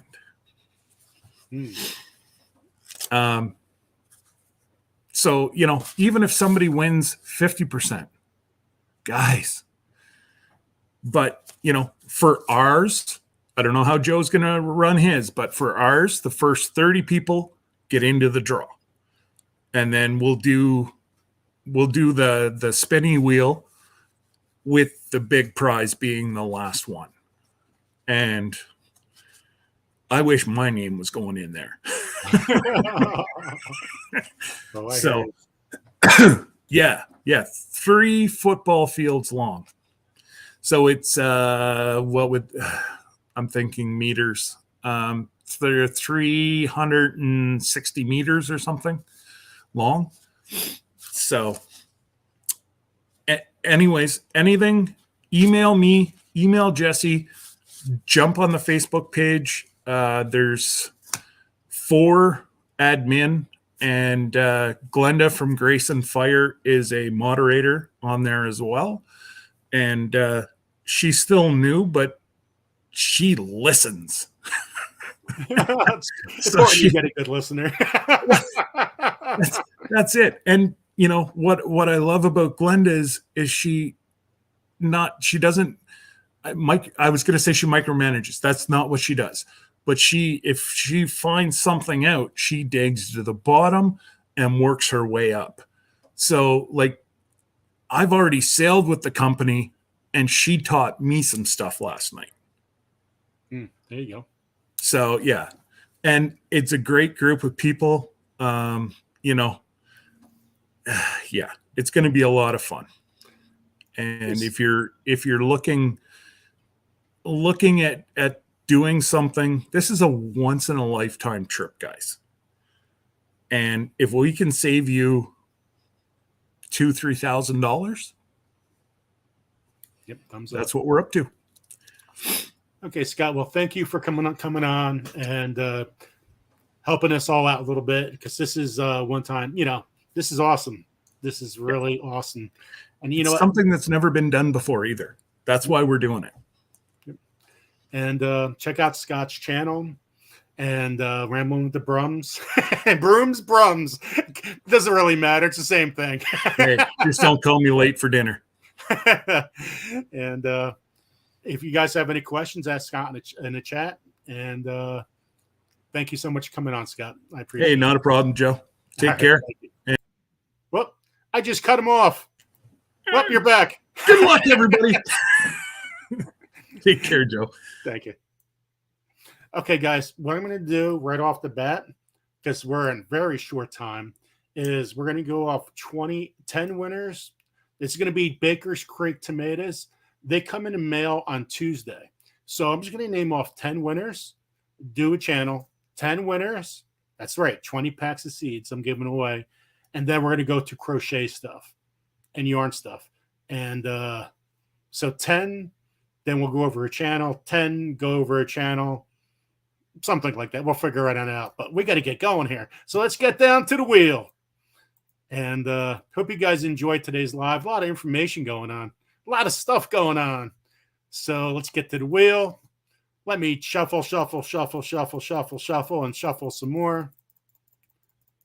If you guys want to see, just please tell me you say yes. We're going to go 10 packs. You're not going to know the Baker's Creek seed right now because they come in the mail. You're just going to be surprised when you come in the mail. It's surprise mail, but they're all Baker's Creek tomatoes. All right. If you don't want the Baker's Creek tomato, if you are a winner, just email me and say if you want a different kind of vegetable, and I'll try to take care of you. Okay, here we go. Oh, new music. Oh, no. Oh, I feel like I'm screaming now. Don't worry, it changes up. Who's going to be the first winner of the night?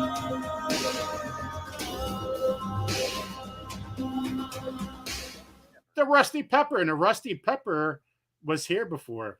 I don't know if you guys seen the Rusty Pepper, but she was here. She even actually left a comment. Do you remember me? I love the Rusty Pepper. Rusty Pepper, if you're in the chat, let us know. You won seats. Say yes. Rusty Pepper, if you're in the chat, you say yes. No seeds come to you. Please email me at gardenstategarden@yahoo.com. Who's the second winner of the night?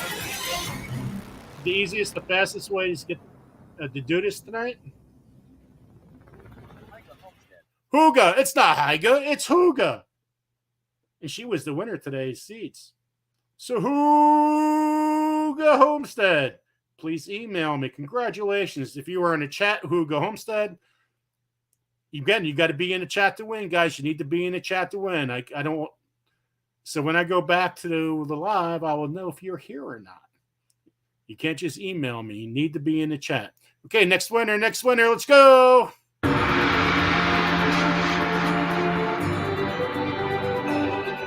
Oh, this is pretty cool music. I feel like I'm in a Disney show.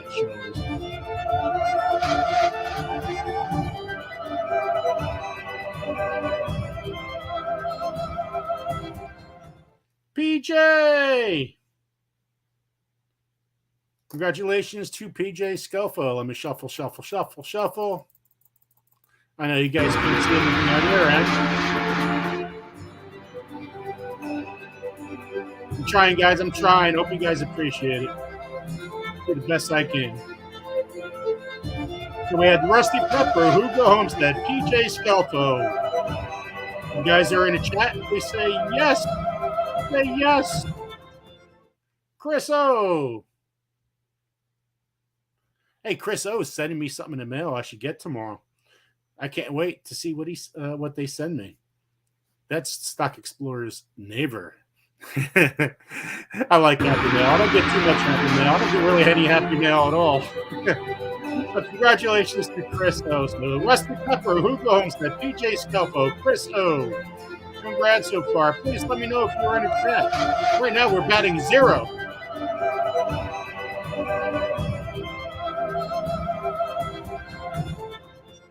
PJ Skelfo times 2. Hope PJ's here. I'm 0 for 5, it looks like. 96 people in the chat. There has to be. I know, Tank. Look at that. I'm batting 0.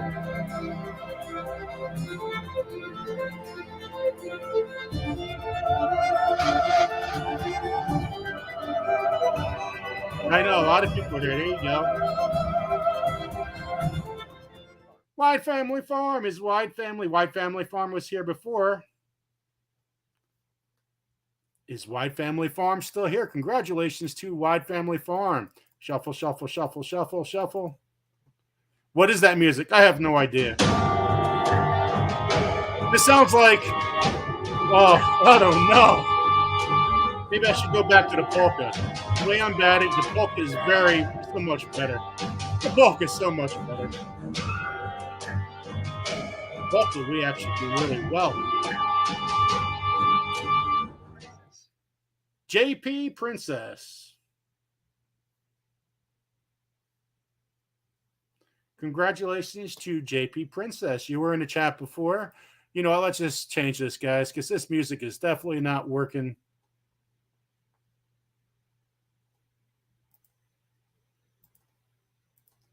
So we are looking for JP Princess.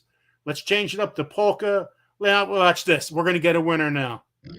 Hey, polka time! Looking for JP Princess. There we go, Jane. There we go. Now we're going to get a winner. Watch this.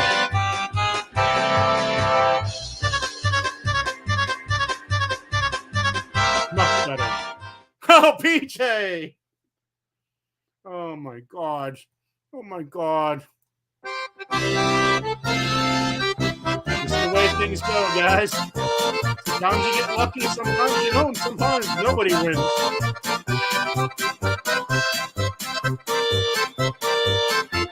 Chris, I think that's Chris.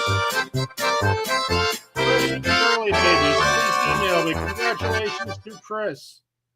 I love to crochet. Congratulations. I love to crochet. See what happens when you get the polka? See what happens when you get the polka? There we go.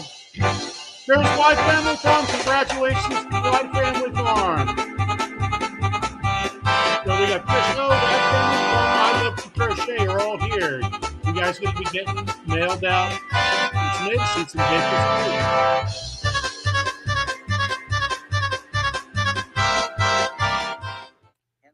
Knit Pearl and Squirrel with Granny D. Congratulations to Granny D. Granny D, let us know you're in a chat. Let us know you're in a chat. Yes, Tank, I got you, Tank. Awesome. He said, yes. I was here listening to White Family Farm. These are all 2023 speaks that are coming in the mail. Ken said, I will shuffle next time. Trying to make the best of our time. Canadian Proud, get outdoors. They are here. Congratulations, Canadian Proud, get outdoors.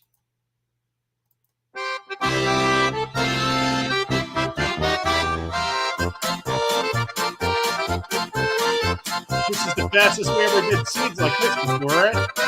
Congratulations to Canadian Frog. Get outdoors. Yeah, and Granny D. Congratulations to Granny D. Zara. I don't think Zara is here. Let's do one more winner before we do a channel. I'm trying, guys. Thank you so much, Valerie. It's so good to see you, Valerie. Thank you so much for the super chat. Thank you guys for all the donations and donating other channels out. Whoop, whoop. See you, Don. See you, Don. Maker's Creek Seed. Yossi is not here. Let's do one more. Yossi's not feeling good. He emailed me. I just left him on the wheel because I was too lazy to take him off.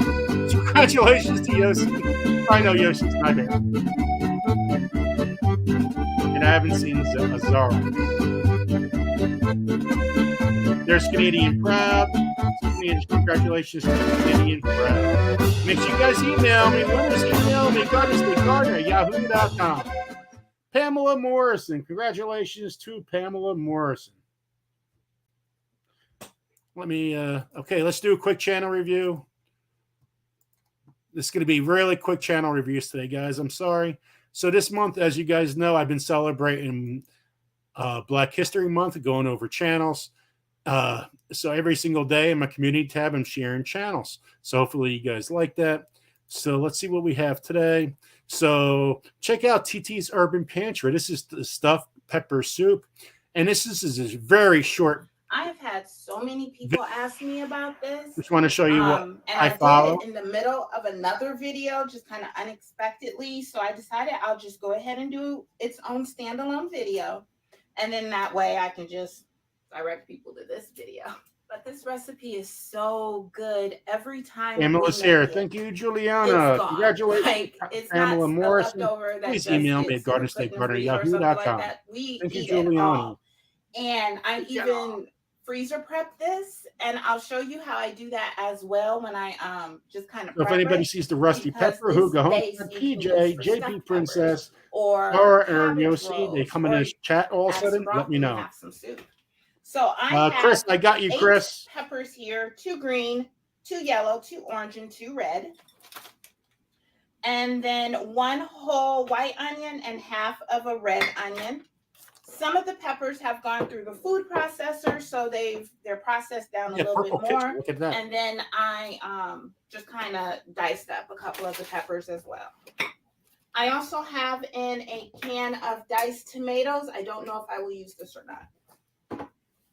I have 2 quarts of vegetable broth, 1 6-ounce container of tomato paste. I'm going to say this is about 12 ounces of cauliflower rice and 2 pounds of ground beef. So I'm going to get started by putting my peppers in here and onions. And I'm going to let those start to cook now. Oh, look at that. Okay, so I got y'all right up on. Okay, guys, I got to cut these really short today. Time is limited, but go check out TT's Urban Pantry. Great supporter of the channel for a long time. Go check her out. So, well, we're going to go really fast. Okay, let's get down on the wheel. Again, we're going to go another speed round of seeds, and then we're going to come back. We're going to get another channel. Then we're going to give some crochet stuff away. So let's hurry up and do this. I'm sorry I'm not showing to the channels that long tonight. So I'm looking for Rusty Pepper, Hugo Homestead, PJ Skelfo, JP Princess, Zora, or Yossi. Everybody else I got is here. So let's get back to wheel.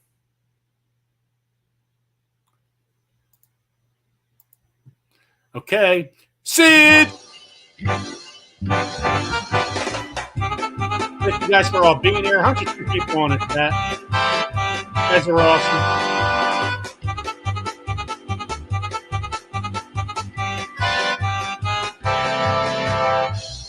You go to the yard. Blue Farm. Their family's been going through such a tough situation at home. and they're still supporting the channel and the way they do.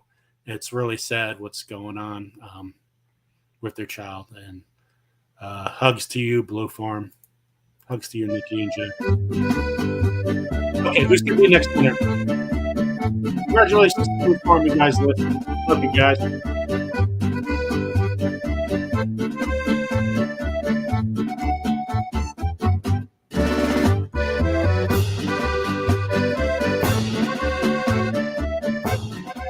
Our treasured home.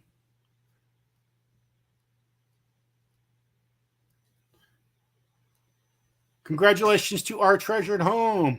Yes, you want some seeds. Just let me know if you're in the chat. You have been in the chat. Oh, yeah.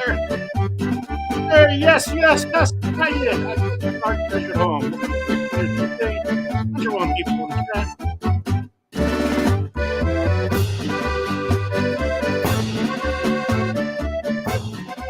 Jane Doe. Congratulations to Jane Doe. Congratulations. They should be in here in the chat too. Please email me at gardenstategardener@yahoo.com. See, I'm telling you, the bulk of work, guys. The bulk of work.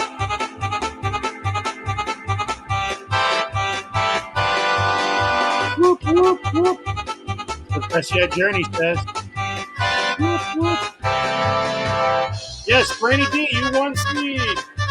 Congratulations to Brandy D4. Ramblin' with the Brums. Congratulations to Ramblin' with the Brums. Scott, are you still here in the chat?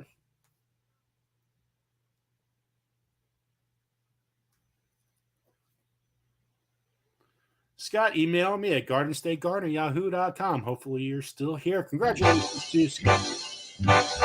There he is. Yes, sir. Ellie, it's all about the book. There's Granny D. Look, Granny D.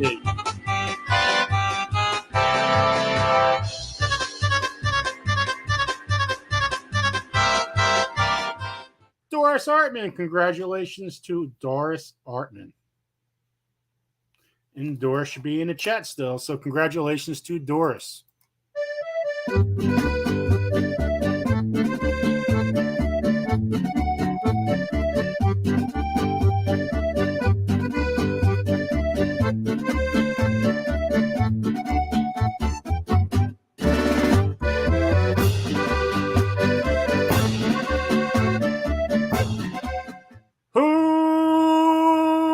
Hugo Homestead. Okay, I got Doris.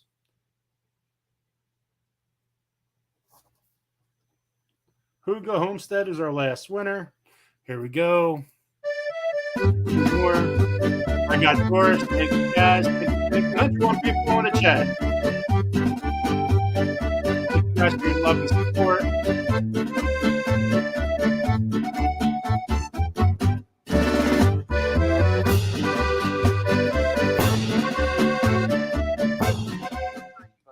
Big dreams, tiny budget.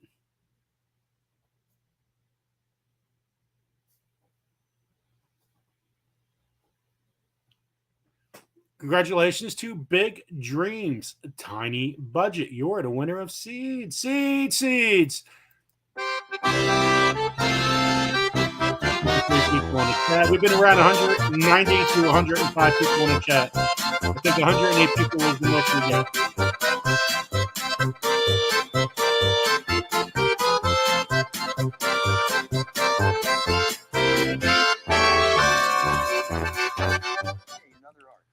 Mimas Crochet.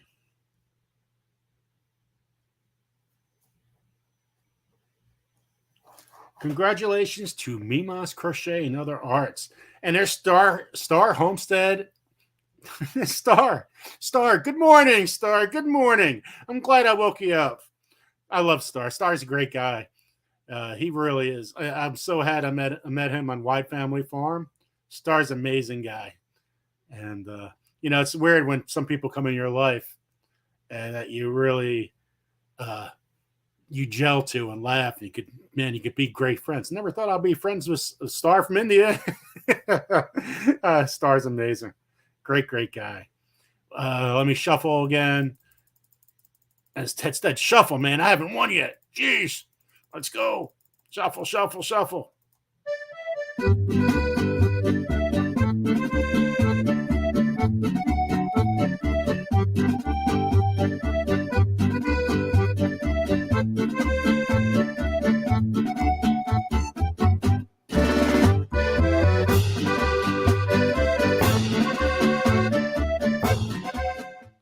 Loretta Medina.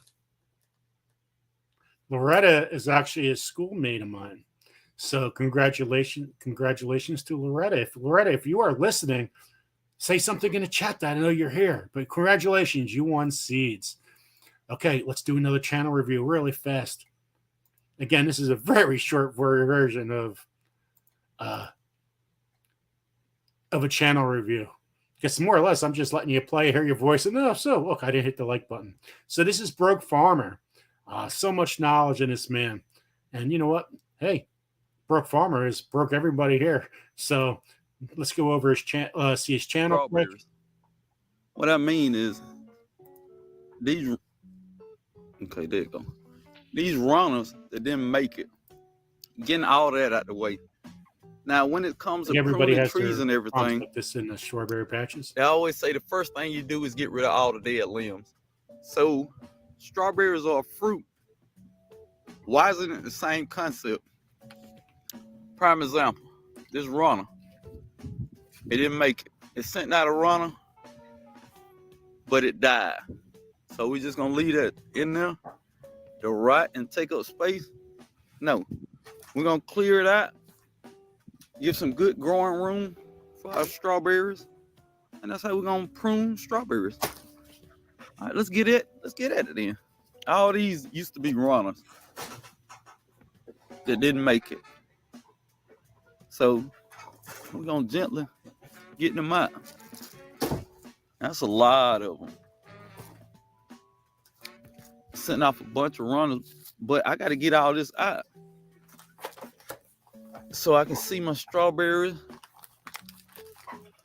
see my fruit, see if everything going all right. Do it need maintenance? I can't see all this with all this dead stuff in the way.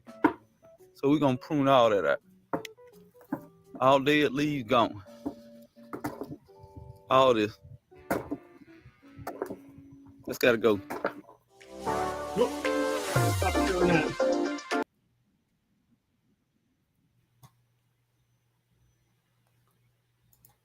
There we go. We're back. Okay. It's crochet time. So go, guys, go check out Broke Farmer. So, okay. So we're going to give a yarn it away. So that's what this is.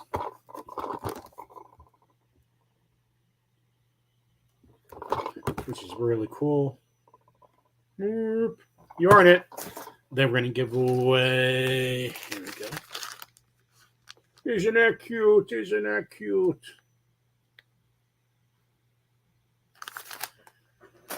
And get a 2-pack of some big cakes. Just a color. Let's see what else we give away. We got this. We got a knitting loom set.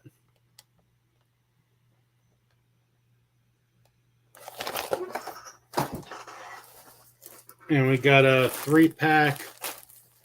Whoa, almost fell. Almost knocked down over. But this color, I don't know if you guys can see that. It's actually green.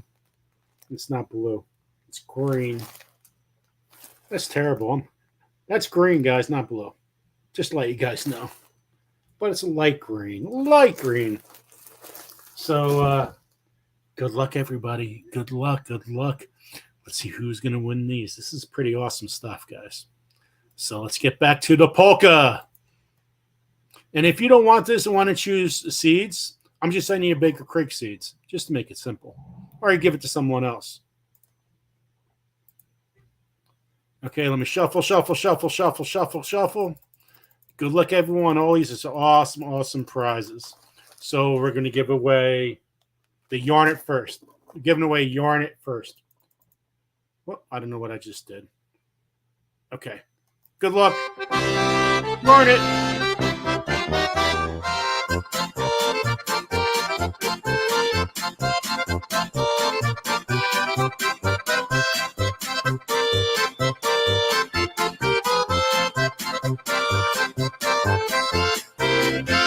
Who's gonna be the one?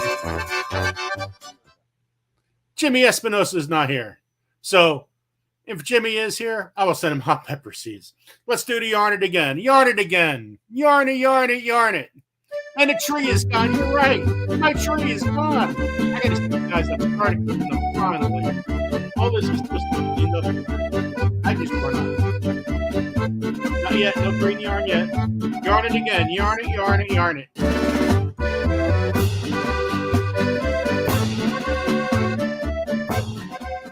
Passamaquoddy.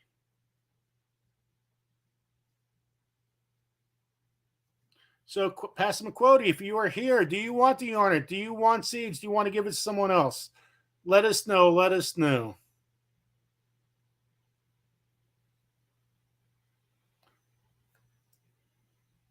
Yes, thank you. So, congratulations to Passamaquoddy. So, this is our next prize. Good luck, everyone. Good luck.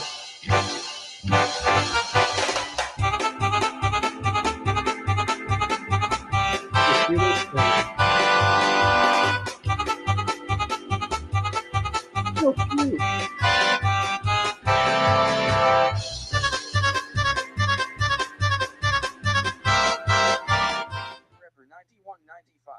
Oh my God. Soldier Girl Prepper 91.95.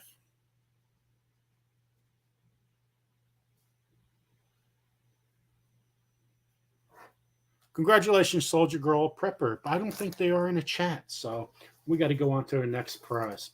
So anytime I go to the store and I see purple, I think of Cindy. I just think of Cindy.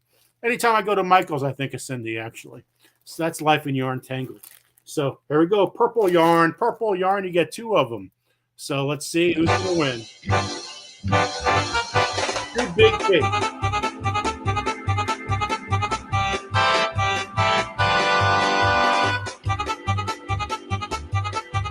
Two big cakes. Purple yarn.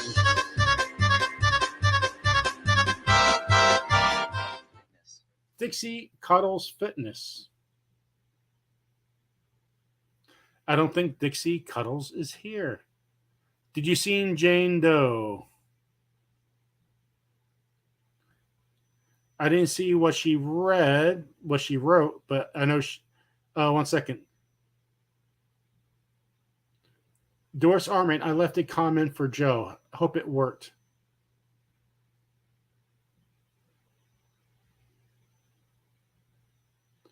So I'm looking for Jane Doe's comment. I don't see it. No, I don't see the comment. Jane, I didn't see the comment. So I don't think Dixie Cuddles Fitness is here. Okay, so let's give away green yarn. Might have to get these back in a couple seconds. Green.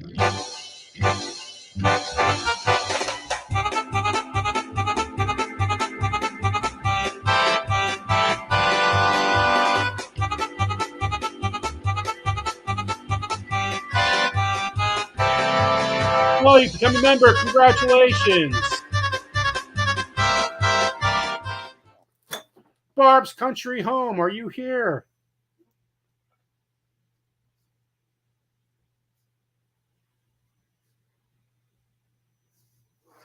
Congratulations to Barb's Country Home.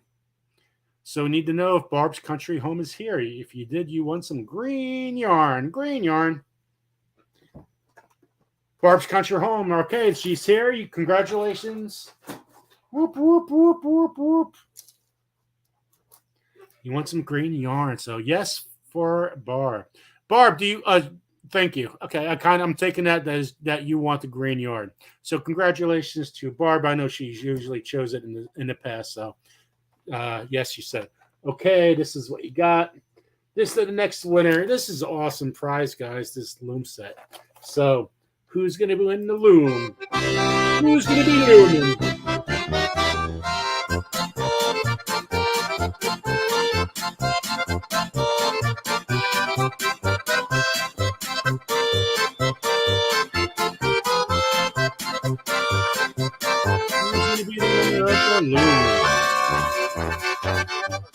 Doris Hartman. So Doris Hartman, do you want the set? Do you want seeds? Do you want to give this to someone else? Let us know in the chat. Do you want the loom set, Doris? Do you want the loom set?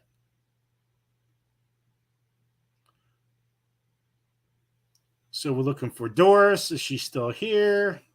Congratulations to Doris. Thank you guys for all your support. We've been around 100 pretty much for the whole night. So that is awesome. She said yes. So congratulations to Doris. So we're going to come on back and finish up. Let's do our last review here. Actually, we had two more, but thank you guys. I see that she wants it. Okay, let me do this really quick, guys. It's a short video anyway. This is Grown with Hudson, and she went to go see Baker's Creek Seed Company. Let's see.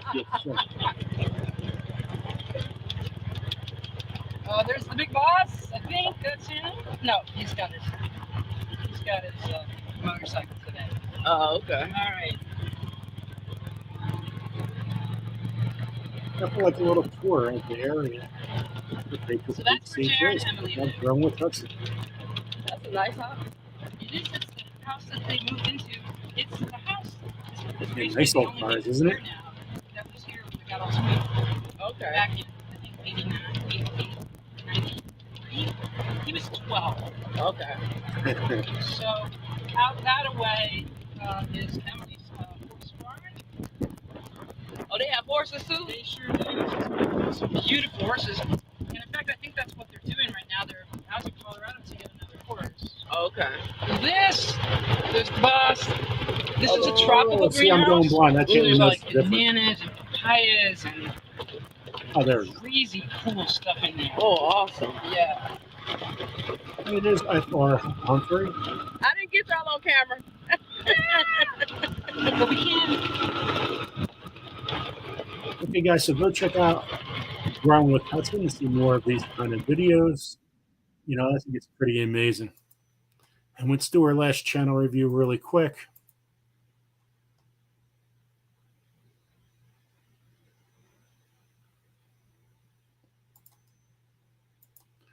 So here is FR Humphrey.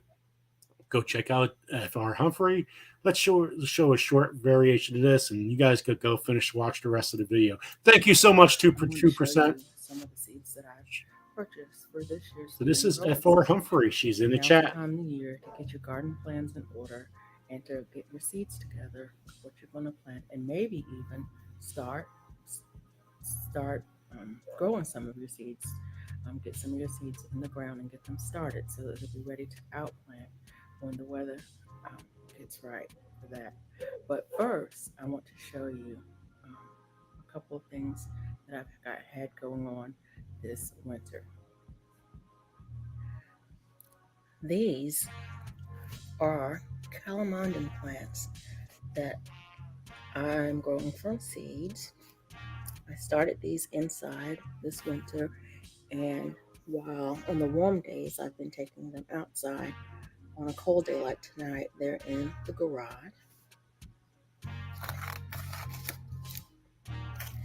And this is a Satsuma seedling. I also started from seed. You're welcome. Over the summer, and it's been outside. For the most part, it's been outside except for on the coldest days, and it's also been in the garage. This is a kumquat, also growing from seeds, and on the coldest days, it's in the garage. And then Okay, guys, if you guys want to watch the rest of that video, definitely go check out FR Humphrey. 1 second, guys. Whoop.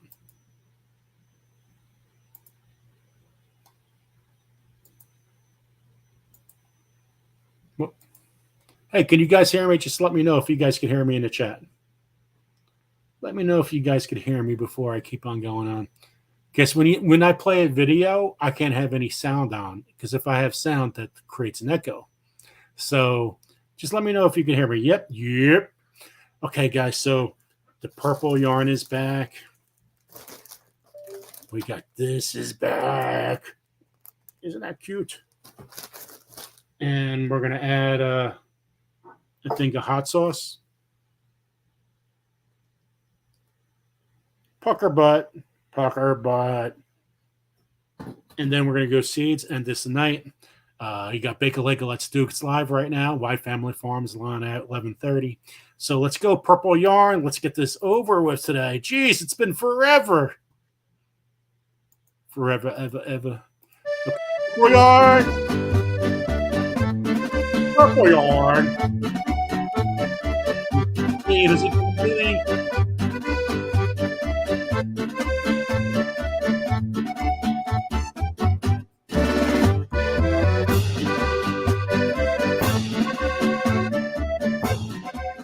Raven Cat.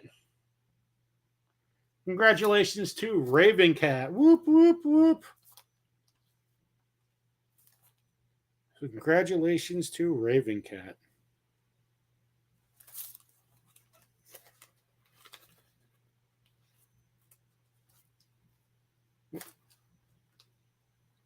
Raven Cat, you won purple yarn.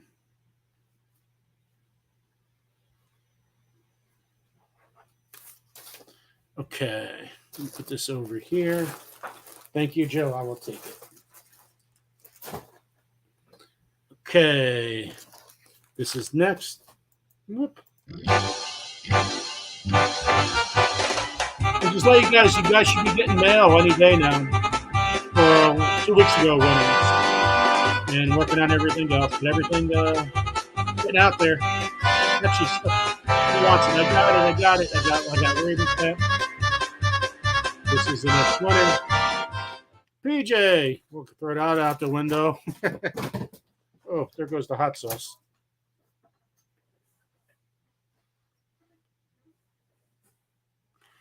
I love PJ. PJ's great. I love PJ a lot. But tonight she would have been a huge winner. Okay. It's your ball day. Pucker butt. Pucker butt.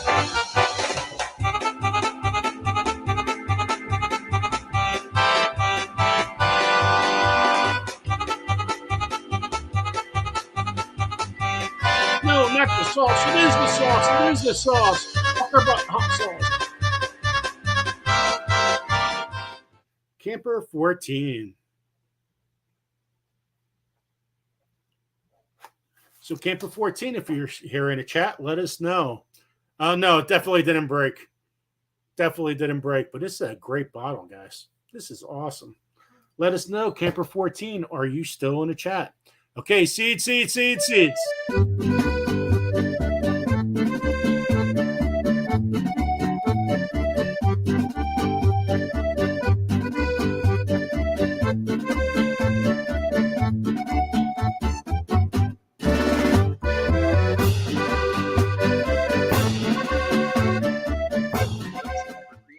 Mary's Fiber Creations.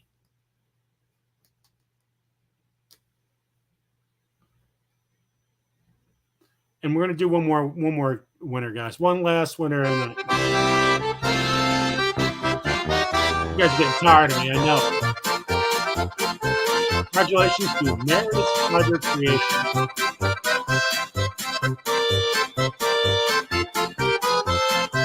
Yeah, I haven't seen Mary either.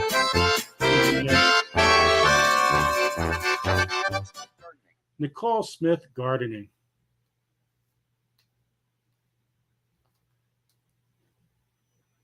I didn't see Nicole Smith, so let's do another wheel. Hopefully she's still here and I missed her. Congratulations to Nicole Smith Gardening. Oh.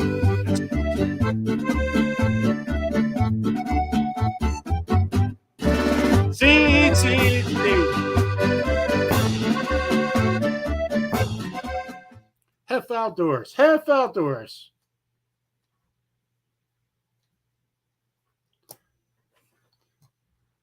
Mary is here.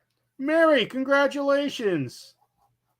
Must email me, guys. Claim your prize. And the last one is Hef Outdoors. Nicole Smith Gardening.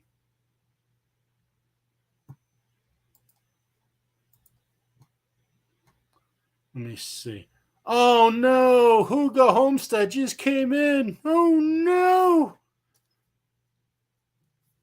Not saying that in a bad way, by the way. Hugo Homestead, you won before, like a while ago. Let me see. Hugo Homestead, you're such a great supporter. Hopefully those burpee grow lights are growing great for you, because you have so much stuff going on at your house. It's absolutely amazing. Hugo Homestead, please email me. I appreciate that. So, yep, the seed tonight was Baker Creek tomato seeds, which I should get in the mail by Tuesday. And if you really don't want that tomato, I'll try to help you out with whatever you want. But it is Hugo Homestead. Since you made it today, you were definitely getting seeds. So just email me, and I'll make sure that gets out to you. And I see Mary, and that is awesome. Oh, 1 second. What did Mary just say? Joe, give my seeds to CB Hugo Homestead. Oh, there we go. Hugo Homestead, you're getting yourself some seeds. So Hugo Homestead, make sure you email me. I got that, Mary. Let me just let me write my note down before I forget. Huga, Huga, Huga. That is awesome. Congratulations to Hugo Homestead. Okay, guys, hope you guys learned a lot of stuff tonight. We went over, we're so, you guys don't understand how lucky we are to have that guest. If you go through a lot of the channels, nobody has that. I try to think outside the box and do the little things. And to have that man on tonight to go over seeds, it's such a pleasure. Next week, if you guys could make it, I really appreciate it. We have a lady from Ukraine coming on. That's the plans. Now, time is a little tentative right now. And, when it goes 3 o'clock in the morning, there's it's sad to say, a lot of bombs in the air going on. And we're going to do our best to have this interview in Ukraine on Sunday Funday. And we're going to talk about farming and all the stuff out there. Maybe she's going to raise some money for people in Ukraine. We still have to go over that. But by being here, I really, really appreciate it. When you have bombs flying over your house, when you have your whole entire family at war, or your sons and your husband, and everybody's at war, and the wife's home, and a lot of the wives are out there fighting. It's very important that we can help out in some kind of way. And so we'll figure out that during the week what maybe we could do something, or a donation. I don't know. But anything we could help the farmers are out there, or the people involved, I really appreciate it. And just to note, there's probably going to be a time change. I'm not sure what time it is. It's only going to be for next Sunday if it does happen. We are just very lucky to have this lady on. She's been through other interviews on TV, and for her to be on our channel, again, that's very special. I'm a little guy. I'm not a TV going on cable to be interviewed. So I hope you guys appreciate that. And anyway, another Sunday Funday in the book. Hope you guys had a good time. Hopefully you guys helped each other out. Thank you for all the donations, PayPal, Venmo. I don't know if anybody sent anything today, but if anybody did, thank you. And thank you for the new members and people giving out new memberships. I'm not sure who won, but I know some memberships were given out. Very appreciative. And you guys be safe this week. I love you guys. Take care. Have a good night. Time to go eat dinner.